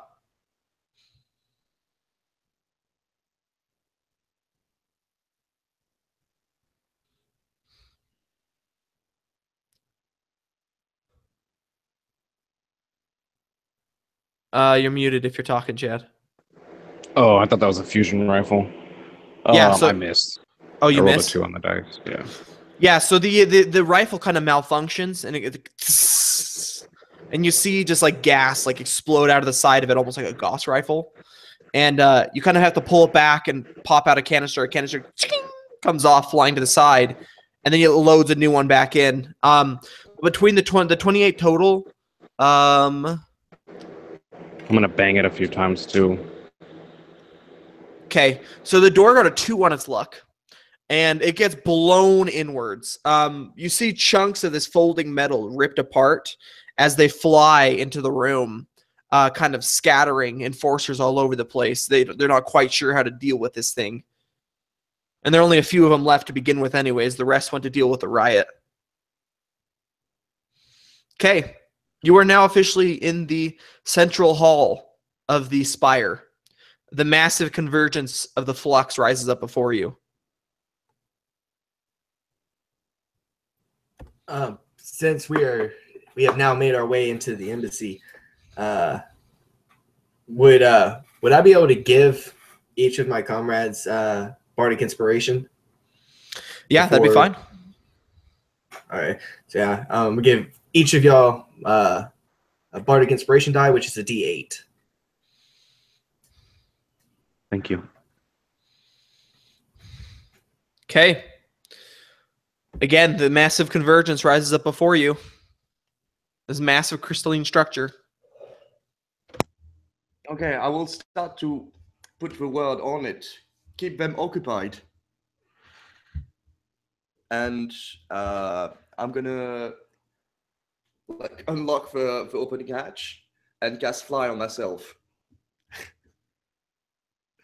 Pretty much, yeah, I'm like getting my supplies. I think I have like some stuff to like write or anything like big thing to just like paint it the symbol in big on the crystal. So waiting for them to clear the air a little bit, and then like rushing the crystal to write the word on it. You're muted. You are still muted.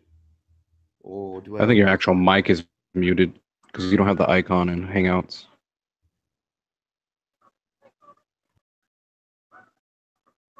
Or did you unplug it on accident? Nope. Nothing. You can hear us in your headset though? You can hear us through your headset, Ty? Yeah, I can hear us. It'll just like pop back in. There you go. Google Hangouts, everybody. I'm pretty sure that means we've won. Yes. Yeah. Man, when he said You painted the. I thought he was going to sneak us in the back way or something. Like, Hey, he gave us a mech. This is awesome. Damn. Yeah. It's pretty awesome. But yeah, my idea is pretty much like slap the sigil like to ward off a crystal and then rush to the comm tower to try to stop the murder. Yeah, good luck with that one. Yep. No, it's probably Yeah. gonna fail, but it's gonna be fun. Nope, still can't hear you, Ty. Yep. We'll see.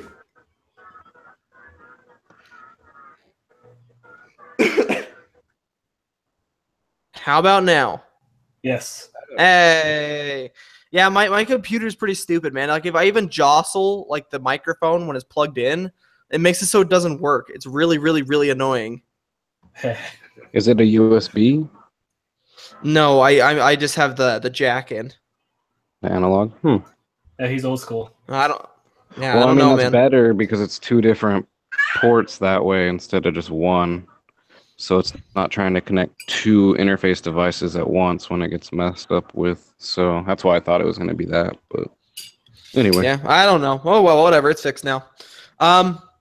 So as I was saying, as you fly up towards the crystal, which is fine, you can do that. I want you to make me a dex save. Okay. Let's see. That's a nat 20. Okay. Plus 3. So nat 20, you'll only take half this damage then. Take 31. I'm dead. Does that drop you? I got only 26. I got nothing. Wait, okay. Hold on one second. You nat 20'd, yeah? Yep. You survive with 1 hit point. Okay, good enough. Okay. You hear a screeching sound. And you see detaching from the wall what you thought was just normal metal plating before. A massive arcanic dragon. Oh, shit. The Guardian, the defender of the convergence, drops into the room with a metallic thud. Acid still dripping from its maw. Roll initiative.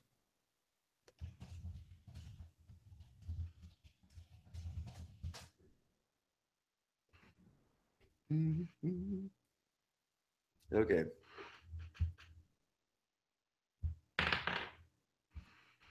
Uh, 13. 18 for Kane.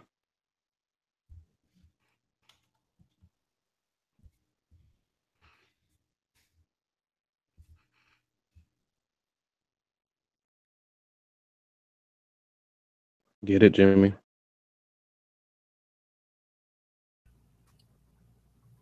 Yeah, I got 19.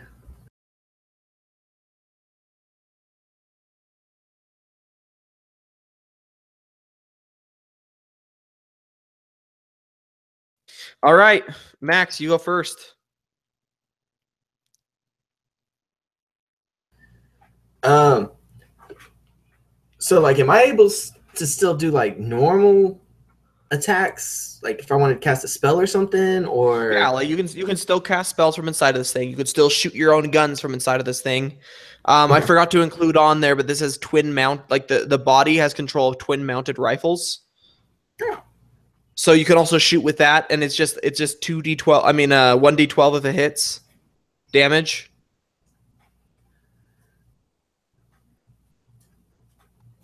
And you're also in charge of movement as the body. Right.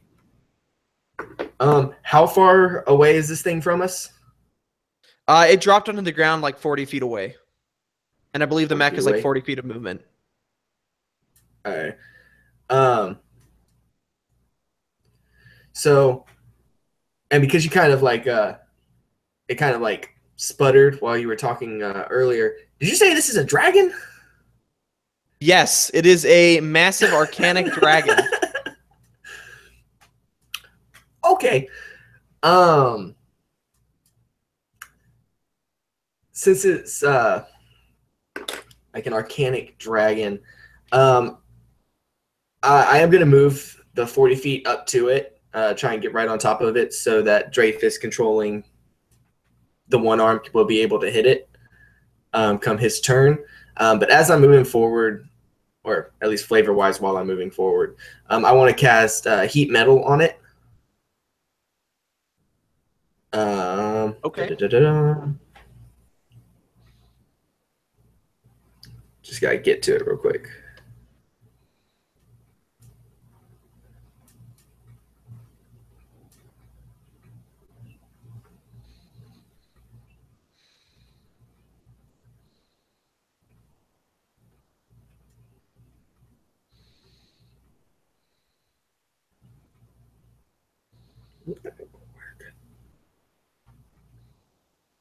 Sorry, guys. No, you're all good.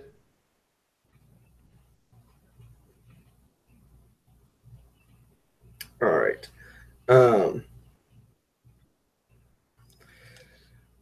So let's see.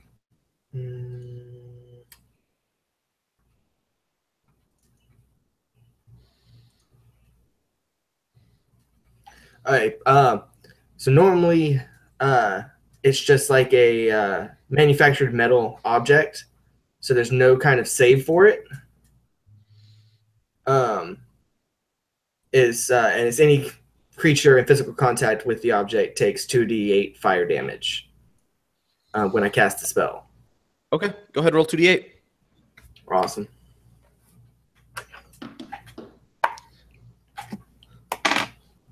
All right, so that's going to be 7 points of fire damage. Okay. Okay. And then, like I said, I'm moving up to be pretty much right on it.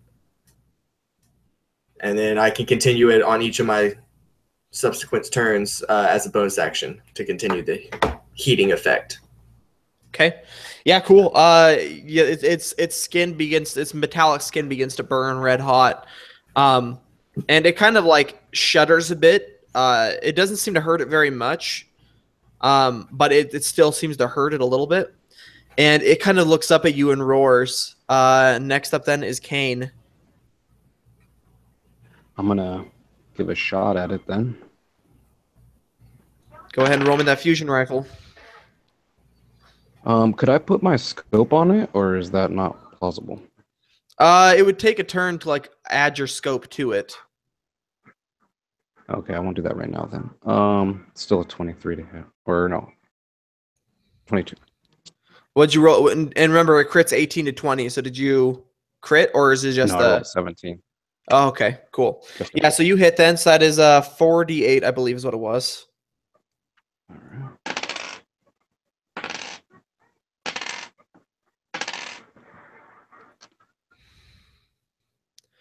And then plus my dex modifier. Yeah, plus your dex modifier. So 22 damage. Okay.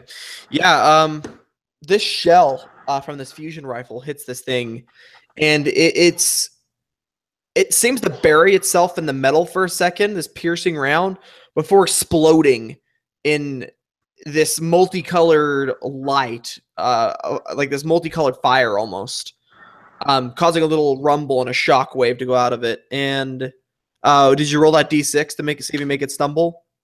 Oh, that's right. A 6. You got a So 6? strength Okay, so saving I'll throw? roll its strength save.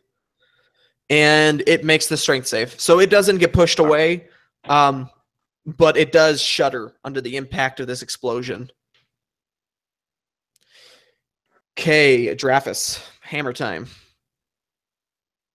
Bardic's Inspiration is just used for saves and attacks, right? Or can it be used for damage? No, save rolls and attack rolls. I believe it can only be used for damage if he was the is like the College of Swords or something like that. I War don't remember. college. Okay. Oh, So I blades hit or something. Yeah, something like AC of that. 30. I hit AC of 30. I hit. Yeah. Oh, yeah, definitely. And he takes 24 points of damage. Whew. And target must save strength save DC 16 or be knocked prone. And it fails. It's knocked prone. Yeah, well, explain what this massive hammer striking this thing looks like.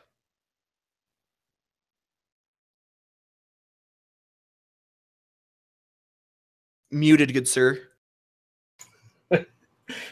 I take a wide swing and connect with this dragon's side, and it bends almost in half as it just crumbles to the floor, being prone now.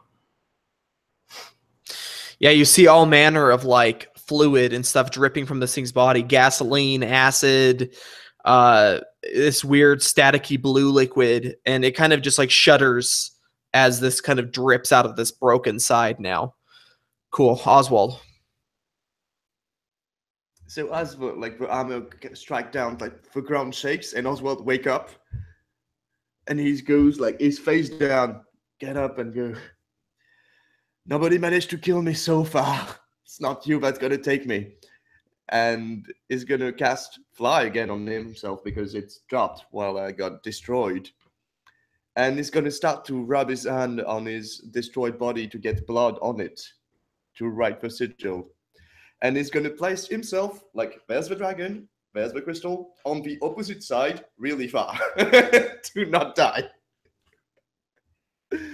And that's the only thing I can do is that. Okay. Yeah. So you get your blood and you start getting ready to start smearing it on this this crystal. Yeah. So you pull yourself away, get on the other side of the crystal. The dragon's not paying attention to you. It's got a bigger foe at the moment. And yeah, I think it's every start of its turn, right? Oh, To get back con up. save at disadvantage, and it's totally fine. And I think it takes the 2d8 at the beginning of its turn, or is the beginning of your turn, Jimmy? It's actually as a bonus action on my turn. Okay, cool. Yeah, okay, so the dragon's turn then. It kind of pulls itself back to its feet and looks at you, and you see its eyes change from this deep red to a lightning blue. And it is going to make 3 attacks on you guys.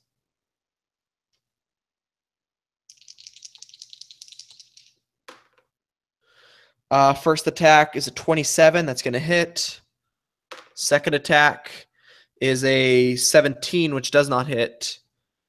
Third attack is a nat 20, which definitely hits. And then it's going to use a legendary action to make a tail attack as well, which is going to be like a 23, which also hits. So we'll start with the bite and work our way down. So the bite is going to do 26 points of damage to your mech. So Jimmy, keep track of your mech's hit points because it has 160. So 25 from the bite. The claw missed. Well, the first claw missed. The second claw was a nat 20. So that's 30 points of damage from the second claw. And then the tail does a total of 18. So you guys take a beating as this thing goes ham on you. You see lights on the mech start to flash. You see one of the arms start to kind of like shiver and like crack underneath the strain. And that will be it for the dragon.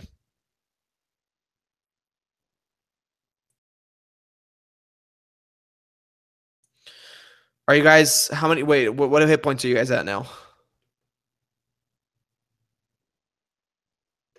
I think 88. 88? Okay. Well, we'll just go with 88. So you guys aren't beneath the volatile stage yet. But you took, that was what? That's hold on. That's 72 points of damage, Yeah. which would give you guys, Almost currently enough. you have 36 points of discharge counters right now. Yeah, almost enough. Almost enough. Okay. All right. That's it for the dragon. Next up then is Max. All right. For my bonus action, I'll go ahead and use or continue the effects of heat metal. 2d8 for fire, so that's 2, so 4 points of fire damage. And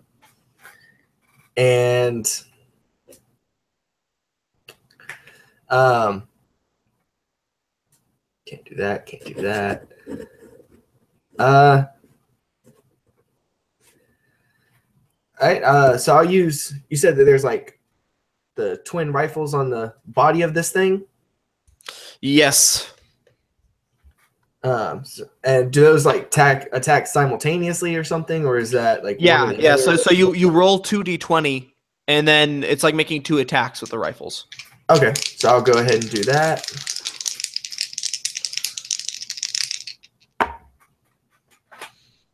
And there is a flat +5 to hit.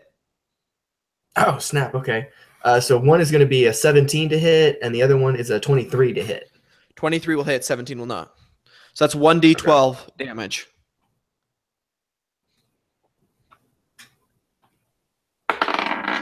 $11. Nice. Nice-oo. Okay. Anything else? Yeah, I think I just kind of try and like maneuver, not going outside of its range. I don't want to provoke that opportunity attack, but I am going to try and like bob and weave the best that this bulky body can to like the side of it, you know, trying to get better vantage points and angles. Okay, perfect. Yeah, so you kind of like move yourself around to the side where maybe its claw, I mean, not its claw, its tail is facing the other way, so it can't hit you as easily with it anymore. Okay, Kane. If I were to shoot with the mounted rifle, would I then be able to get on Al and leave? Yeah, so you want to shoot with the rifle and then hop off with Al? Yes, yeah, please. you could totally do that. All right. I'm gonna use my bardic inspiration. 16 to hit. Nope, you're looking for a 19. Oh man. All right.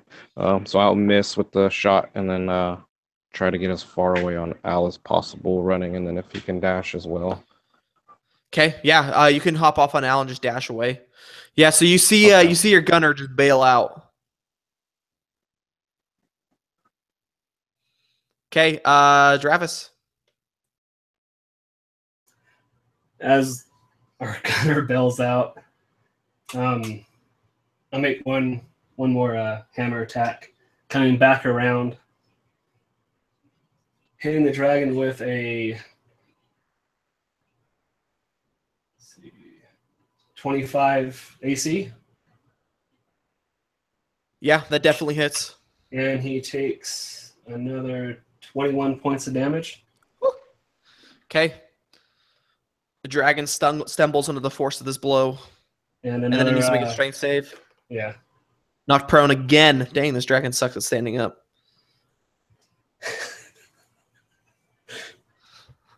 Okay, yeah, it's knocked onto its side again. Anybody who has attacks it before the end of it, the beginning of its next turn, has advantage. Oswald. That's it. Anything else? Sorry. No, that's it. Okay, Oswald. Okay. So I'm starting to draw like the sigil on the crystal, and as I'm going, like trying to go really fast, if I like, I'm assuming there's multiple like shape in it. So if it takes too long to just like fly, I just misty step to just like go faster and try to ride the thing like the fastest way possible. Okay, yeah, sure. Yeah, so you start sketching the symbol on there, and are you drawing it huge, right? Yeah, pretty Okay. big. So it's gonna take a bit of time. But I'm Yeah, so trusting people also you get are- a half done this turn, and you'll be able to finish it next turn. Okay, cool. And I'm spending like stuff for like misty steps because I'm just like going all over the place to get faster and not die. Yeah, perfect. Okay, yeah, you're just painting the symbol on there, and it's starting to take shape, but it's not quite done yet. Dragon's turn. Senor Dragon looks in anger at you all inside of your mech, and its mouth opens, and you see static electricity bubbling inside of its mouth, and it's going to use a lightning breath attack on you guys. Dex save for the mech, Mr. Body. That is a -1, I believe, or -2 for your dex save. Yeah.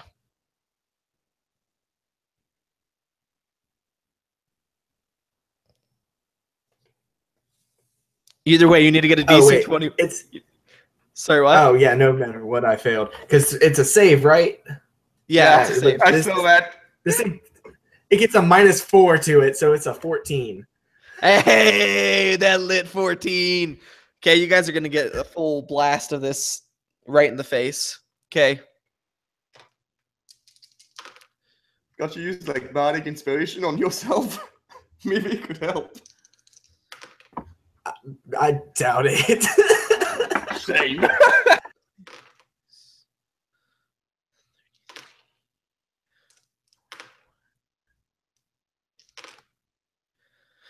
57 points of damage. Okay, that now make me a con save for your Below 60. mech not to explode. Well, it would get a point, right? Let me see. And if it gets 2 points, Oh, yeah, then yeah, it can yeah. explode. So make me one con save for the volatility mark. Well, we're hitting a point because that's a 1. Oh, That's wait, a you nat got a nat 1. 1? Yeah. Ouch. Who thinks they're lucky wants to roll a luck die for me? I'm not because Well, law of averages. Maybe you should. You just rolled a 1. this is true. I mean, do y'all want me to roll the luck? That's Go your ahead. body. I'll roll a luck. Oh yeah, that's not bad. 5. Okay, the mech does not explode. Instead, it is moving very slowly. Your movement speed is now halved. You have full discharge, so on your turn you can use the discharge abilities in action. And additionally, your left arm, your gunner arm, the one with the twin cannons on it, is ripped free from this explosion of electricity. Okay, that is it for the dragon. Okay. Next up then is top of the order, Max. Oh yeah, I'm discharging. Okay. Let's see. All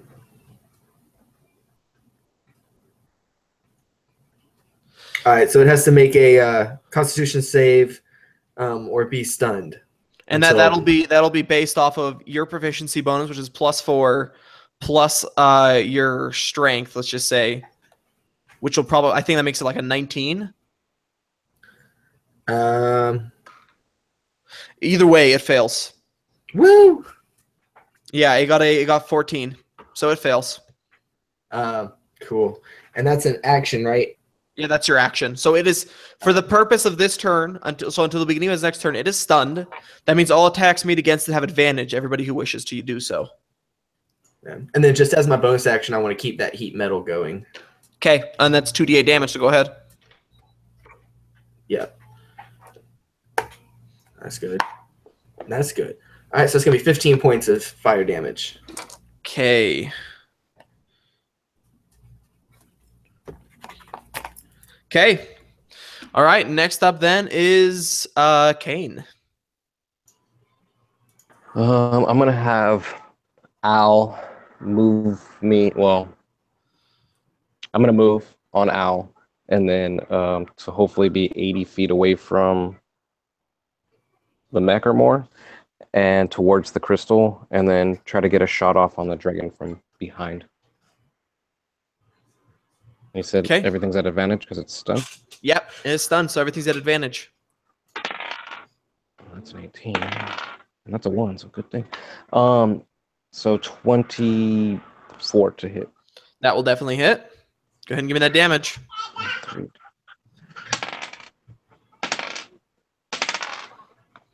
10 plus.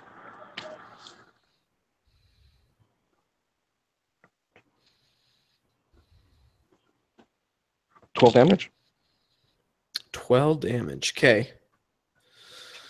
Perfect. Yeah, this shot just it clips it right in the back, right along its spine, and it blows away a chunk of metal, causing it to, if it could, it would stagger. Instead, it just kind of just tumbles towards the side. Excellent. Anything else? I just want to keep my distance from them, and then try to just move towards the crystal while mounted. Okay. Yeah, so you start making your way towards the crystal. This discharge had one unforeseen effect. The tower itself runs purely on Archanics. You see that as this explosion of like an EMP energy kind of explodes out of you, the tower itself flips. Like it like you see things start to like open and close, things start to like work differently than they should. And as a side effect of this, out of the ceiling, the security system has gone haywire. So now at the beginning of everybody's turn, they are going to get attacked by one of the security system rifles and take a D6 of damage. Even the dragon itself. Okay. So for Kane's turn, the rifle misses, pinging into the ground next to you as it starts firing at you. All right. Next up then is Drafus. All right, so I can tell that the mech's not moving right, and it's pretty well effed up, right? That's a very kind way of saying what is happening to the mech right now. Would I be allowed to use the hammer attack and then use my movement to get out of it? Yeah, you could hammer attack and then just bail, like just dive out of this thing.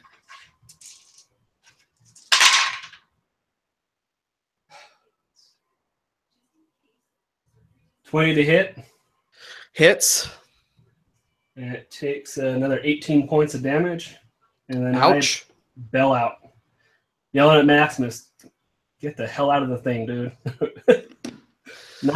We don't want to lose you again. Yeah, you jump out of this thing and start sprinting away. Whether you'll get out of the range of the explosion, who knows? Oswald. Well, if things are shooting, I'm shielding to not die. Oh yeah, that's right. You guys both need to get attacked on your turns.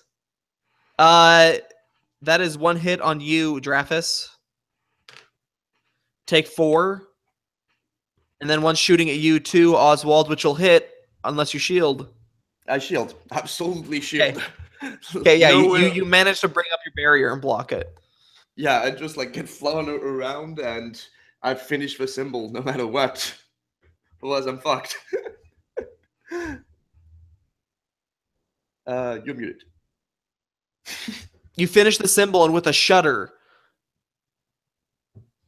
it starts to the light inside of it starts to dim inside of the crystal. Mm-hmm. That's all you notice for now. Okay, and I will try to bolt for the like elevator or something, like to get to the second floor, and just get like hiding to not get shot by those things. Okay, perfect. Yeah, Well, you make your way towards the lift. And that's pretty much it. I already like used my thing to teleport, draw, shield, all of it. Yeah, you're running on empty right now. Yeah. Okay. I'm probably peeing my pants, but The dragon's turn. The dragon Is he still Shakes stunned? Not anymore. At the beginning of its turn, Yeah. it's no longer stunned. Or just say Okay. end of its next turn. I thought it said beginning. It's till I think the mech's next turn. Oh. Yeah, until the beginning of the mech's next turn. Okay, Yep. never mind. It ends its turn stunned, begins your turn, and will use a legendary action to tail attack you. Yeah, it can be used at any time. Okay, here we go. That is going to be a 25 to hit, so that is definitely going to hit you. And it hits you for 17 points of damage. Does that finish the mech off?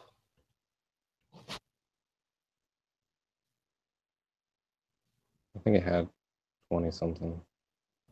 Is it still alive? I have the mech has 14 left. Okay, roll me another volatile die. Well, a Constitution saving throw to see if you get the volatility die. Yep. Okay. 17. What does it say? What is the save that you have to make? Just says make a Constitution saving throw. Okay, And or if if you take damage under 60. Okay, so you succeed on this one because the DC 17. But now as you start your turn, you have to make one more because it's at the start of your turn as well. Okay. Plus 3. All right, that one's not. That's 11. Yeah, 11. Okay, you have one turn to get out of this mech before it explodes, and it'll do so at the end of your turn. All right. It starts to shake violently around you and glow red hot. Yeah. Since I've been kind of moving in this thing, is there any way that I think that I'd be able to like jump onto this thing's back or something? Like or You want to leap onto the do something dragon's of that back? sort? Yes. Yeah, sure. You can jump on the thing's back. Go ahead and make me an acrobatics check. Okay, great. Oh, snap. What is this thing? It's like, probably sucks. So it's a -1 to Dex. Yeah. Yeah, that's not bad. That's going to be a 15. Yeah, you leap out of this mech just like an Olympic diver, and you fly through the air gracefully and clatter onto this thing's back with a resounding thud. All right. I want to try and like, I don't know, not autopilot, but like find like somewhere I can like try and wrap myself around the best I can without having like the full movement of arms or anything. Or lock the legs around it to try and keep the mech there. And I want to climb out and jump away. And when I jump away, I want to turn around and shoot with my hand cannon at the mech itself. Oh, you're jumping out just like. Okay, yeah. Go ahead. Roll me an attack on the mech then. So what do I have to make? 18. It's DC 18 for the mech. I mean, because that's armor class, but. Come on. And what do I get for? Is this your dex and proficiency? Okay. I'm gonna use my own bardic inspiration to help add to that. Okay.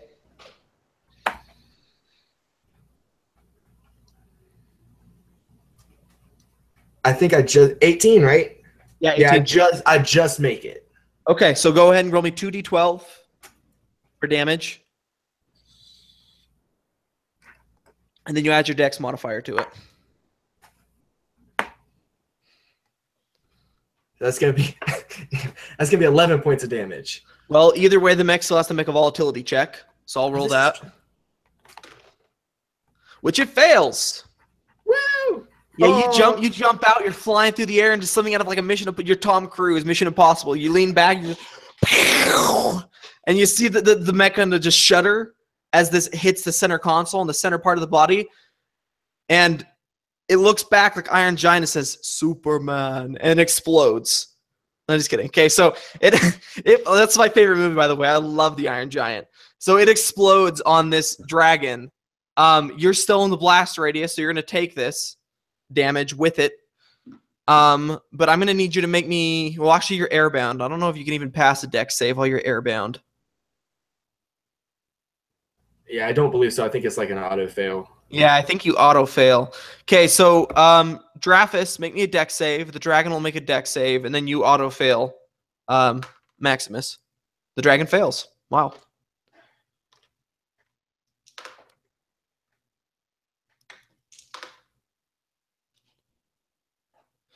Okay, and you're looking for DC 18.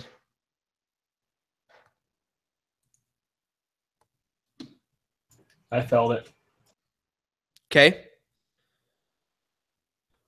The dragon failed, by the way. Okay, so that means all of you take 20 points of explosion of fire damage as the body itself just explodes into shards flying everywhere, bits and pieces of machinery. The dragon takes the full brunt of this explosion, unable to do anything to try and dodge it. And the mech is done for. The dragon is tattered, broken, but still alive, barely. Kane. Oh, by the way, do your 2d8 damage at the end of your turn. Did you already do that, Max?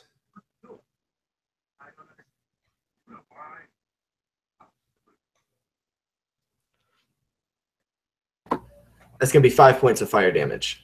5 points? Okay, cool. Yeah. All right, go ahead, Kane. All right. Modified 20. That'll hit.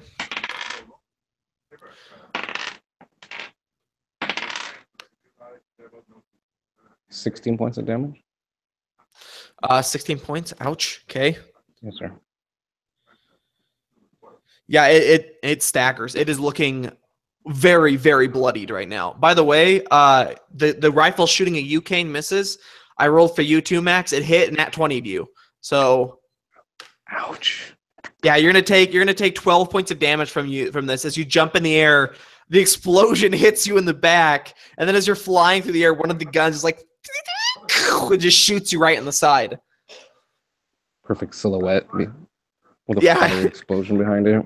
It's like one of those like super like dramatic moments in like a movie where somebody commits suicide and they like jump off a bridge and just like shows him slowly falling like this.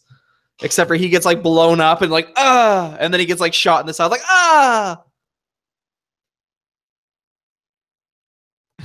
Okay. Anything There's else? a lens flare in there too. There's what? A lens flare. Oh yeah, there's in the background. It's like, and then there's like you hear he's Wilhelm screaming at the moment. It was a pre-recorded like voice thing. It's like as he flies through the air. Okay, Draphus. All right. As this blast helps me a little bit up the stairs again, I stand up and I start running, looking back at the dragon, noticing that it's hurt. And I'm going to release 2 Eldritch blasts at it, aiming for the chest.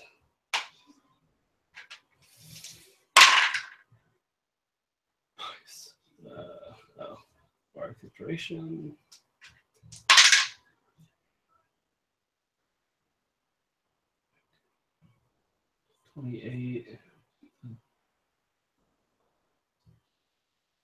Does it 18 and 26 hit?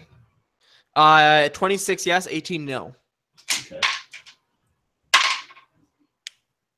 Dealing 12 points of damage to it with 1 hit. Oh, it is hurting. You blast away another chunk of this metal carapace off of this thing, it's staggering it again. And I use my full movement to go up the stairs more. Okay. Yeah, you're sprinting up these stairs at this point. Oswald. Oh, wait, you need to take your D6 attack. I forgot for both of you guys again. Yep. Here, let's see. Let's see if you guys take that hit. Draphus, miss. Oswald, hit. Shield? Does shield works? So let me see. It is a... What's your AC? It's 18. I do not have the other shield. I forgot to put it on. Okay. So shield increases your AC by 3, right? 5. By 5. Oh, wow. Okay. So, yeah, it misses then. You're able to just barely bring up another shield and block it. I mean, So you got a 17, so... Yeah, I'm by the like lift, and I see Travis like running to the stairs. I'm like, I should have done that. Get up my rifle and go. Well, it's now or never, so die. And I'm gonna release a lightning bolt like the last time, like the good gold build rock going at full sprint on it and increase the damage on it. So on the dragon? Yep. Okay. So it passes the deck save. It got like a 19. Yeah. So I was expecting that. Like, there's no way he was not taking it. But let's see how much still. Yeah, not so bad. So that's 12, 18, 21, 24, 34, 41. So reduce 20 points of damage 20. then. Yep. Ow! Ow! Okay, yeah, it is looking mighty messed up right now. Like, verge of death. And I'm just running for the stairs behind Travis, like, shit. Okay, the dragon is pissed. It is so angry right now. And it looks towards these puny, pathetic humans who would dare to injure it. And you're running towards the stairs, you said? Yep. Oh, God. It's running after you. Oh, shit. 1 attack on Baptiste. That is definitely going to hit. Yep. So I'm gonna use the luck die to see if I can like avoid it somehow by like mere chance. Okay. And that's a 6. I don't think so. No, yeah, you'd have to have gotten an 8. Yep. So it hits you for 25 points of damage. He almost really killed me. His teeth snap down around your torso, swing its head back and forth, and throw you across the room. Yeah, I just like slide on the ground. It charges across the room again towards the stairs, and it's going to take a claw attack at Jimmy. First one misses. You barely get out of the way. The second attack definitely hits with a 27. And that'll be 15 points of slashing damage. I'm down. Its claws dig into your side, breaking through metal, screeching as it cuts through the steel and hurls you across the room into a wall. And with its last legendary action, it's going to make a tail attack towards Draphis.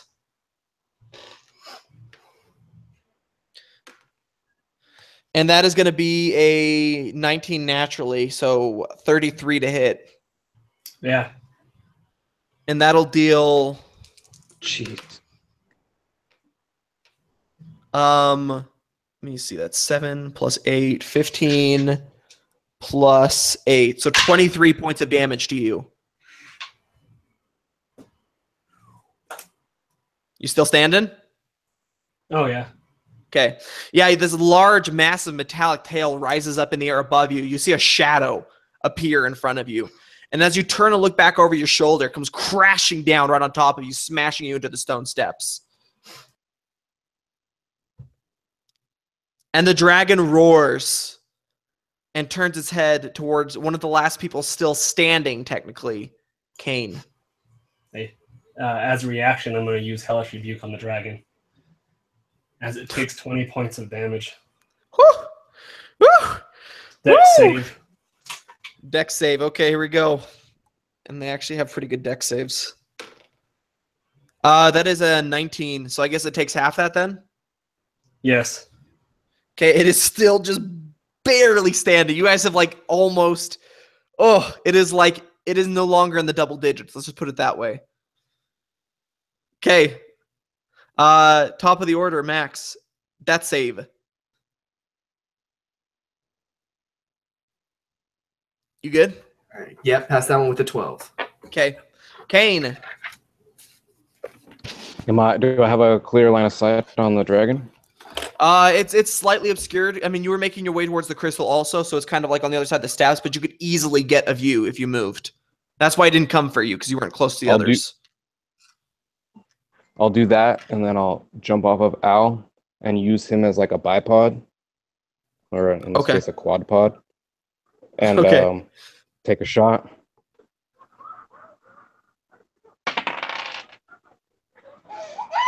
$21. That hits? Yeah.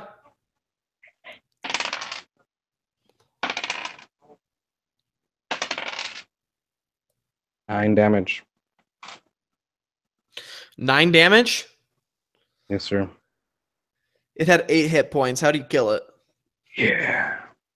I steady myself with the thunder cannon, braced on Al, and I breathe in. And just as I exhale, I slowly squeeze the trigger, and the thunder cannon ignites with the thunderous of a thundermonger gunsmith, and it reaps out all triple barrels, and it fires in a clearly to the back of. It screamed at me or looked at me, so right in between the eyes, or right through its mouth. Yeah, you see its eyes were changing to green, and you saw in its throat a rotation, these cylinders rotating as it prepared another acid breath. And as your shot slips between its jaws and hits these canisters behind the back of its throat, they start popping and exploding, and its head essentially not necessarily melts, but like starts to smolder and burn and crack as cold, heat, electricity, thunder, and acid all burn through its neck and cause it to collapse to the floor.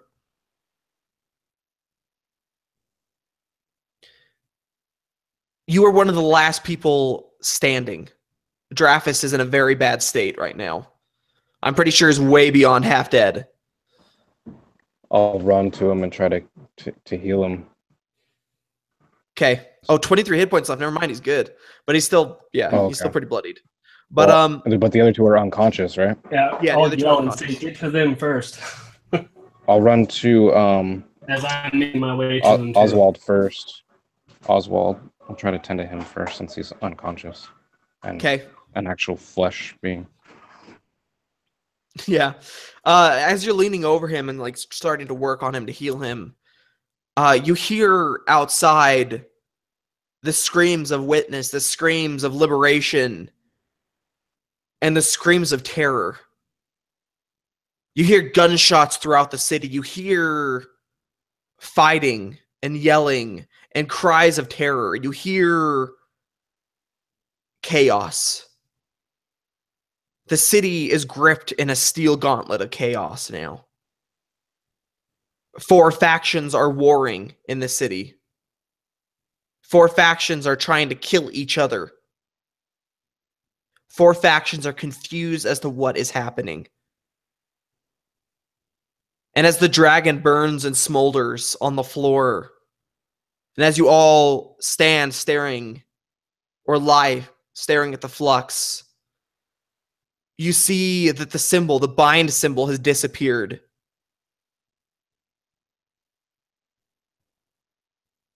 But now the world city is bound in chaos. And that is where we'll end this session. Whew. All right. Great session, guys. Absolute blast. We'll do last thoughts. We'll start with the Baptiste and end with Jason. Absolute blast. It was really, really fun. I kind of hogged the spotlight at first, but it was really fun, like, to just talk a lot. And as always, I fall to 0 hit points. Almost destroy 3 hit points to total death on that last strike. Because I was at 1 hit points and I have a total of 26. And you strike like 23 or something. I was like, almost. Close call. It was really fun to play with those guys. Yeah, blast. A total blast. And yeah, we'll leave it to them to tell what they think. All right, going on to Chad. I really enjoyed myself. I didn't mind like the party split. role play situation. We didn't have as much in the other session, so I think it balanced out pretty well. And then we still ended with a battle, so I think it was well rounded. Really good time. Awesome, man. Thanks for playing. Kane with that Thank you. clutch final shot. Going on to Jimmy. Yeah, no, that was pretty interesting. I thought it would be interesting to play, a Warforged Maximus. No, this will be the first time I've ever played a Warforged, or was the first time I've ever played a Warforged. But so I think that was pretty cool. No, I was wondering if this was gonna be a very or all RP session. Just because of the way everything was playing out. So I think it was cool that, last minute we got to battle a freaking dragon. And we got basically a Gundam suit. But no, I think that was pretty cool. I really dug it. It was awesome. For those of you who want a visual representation of what the suit looked like, look up Iron Kingdoms on Google and look up a Warjack. It looked very similar to that. All right, going on to Jason. Yeah, it was great. Surprised the shit out of me when we got a mech. I thought we were just gonna have to do some sneaky shit, which I'm not very good at. So I'm much happier with the mech. And that fight scene was great. And well, I can't wait for the next session. Awesome. Well, we will have one more session left on this game, this mini campaign, Steam and Steel, and it's called A City Gripped in Chaos. It'll be the next session. So I am DM Ty from On a Roll. I hope you guys all enjoyed this game, this session. These are great players. Can't wait to finish this mini campaign. And as always, I hope you find yourselves in your games on a roll. See you later.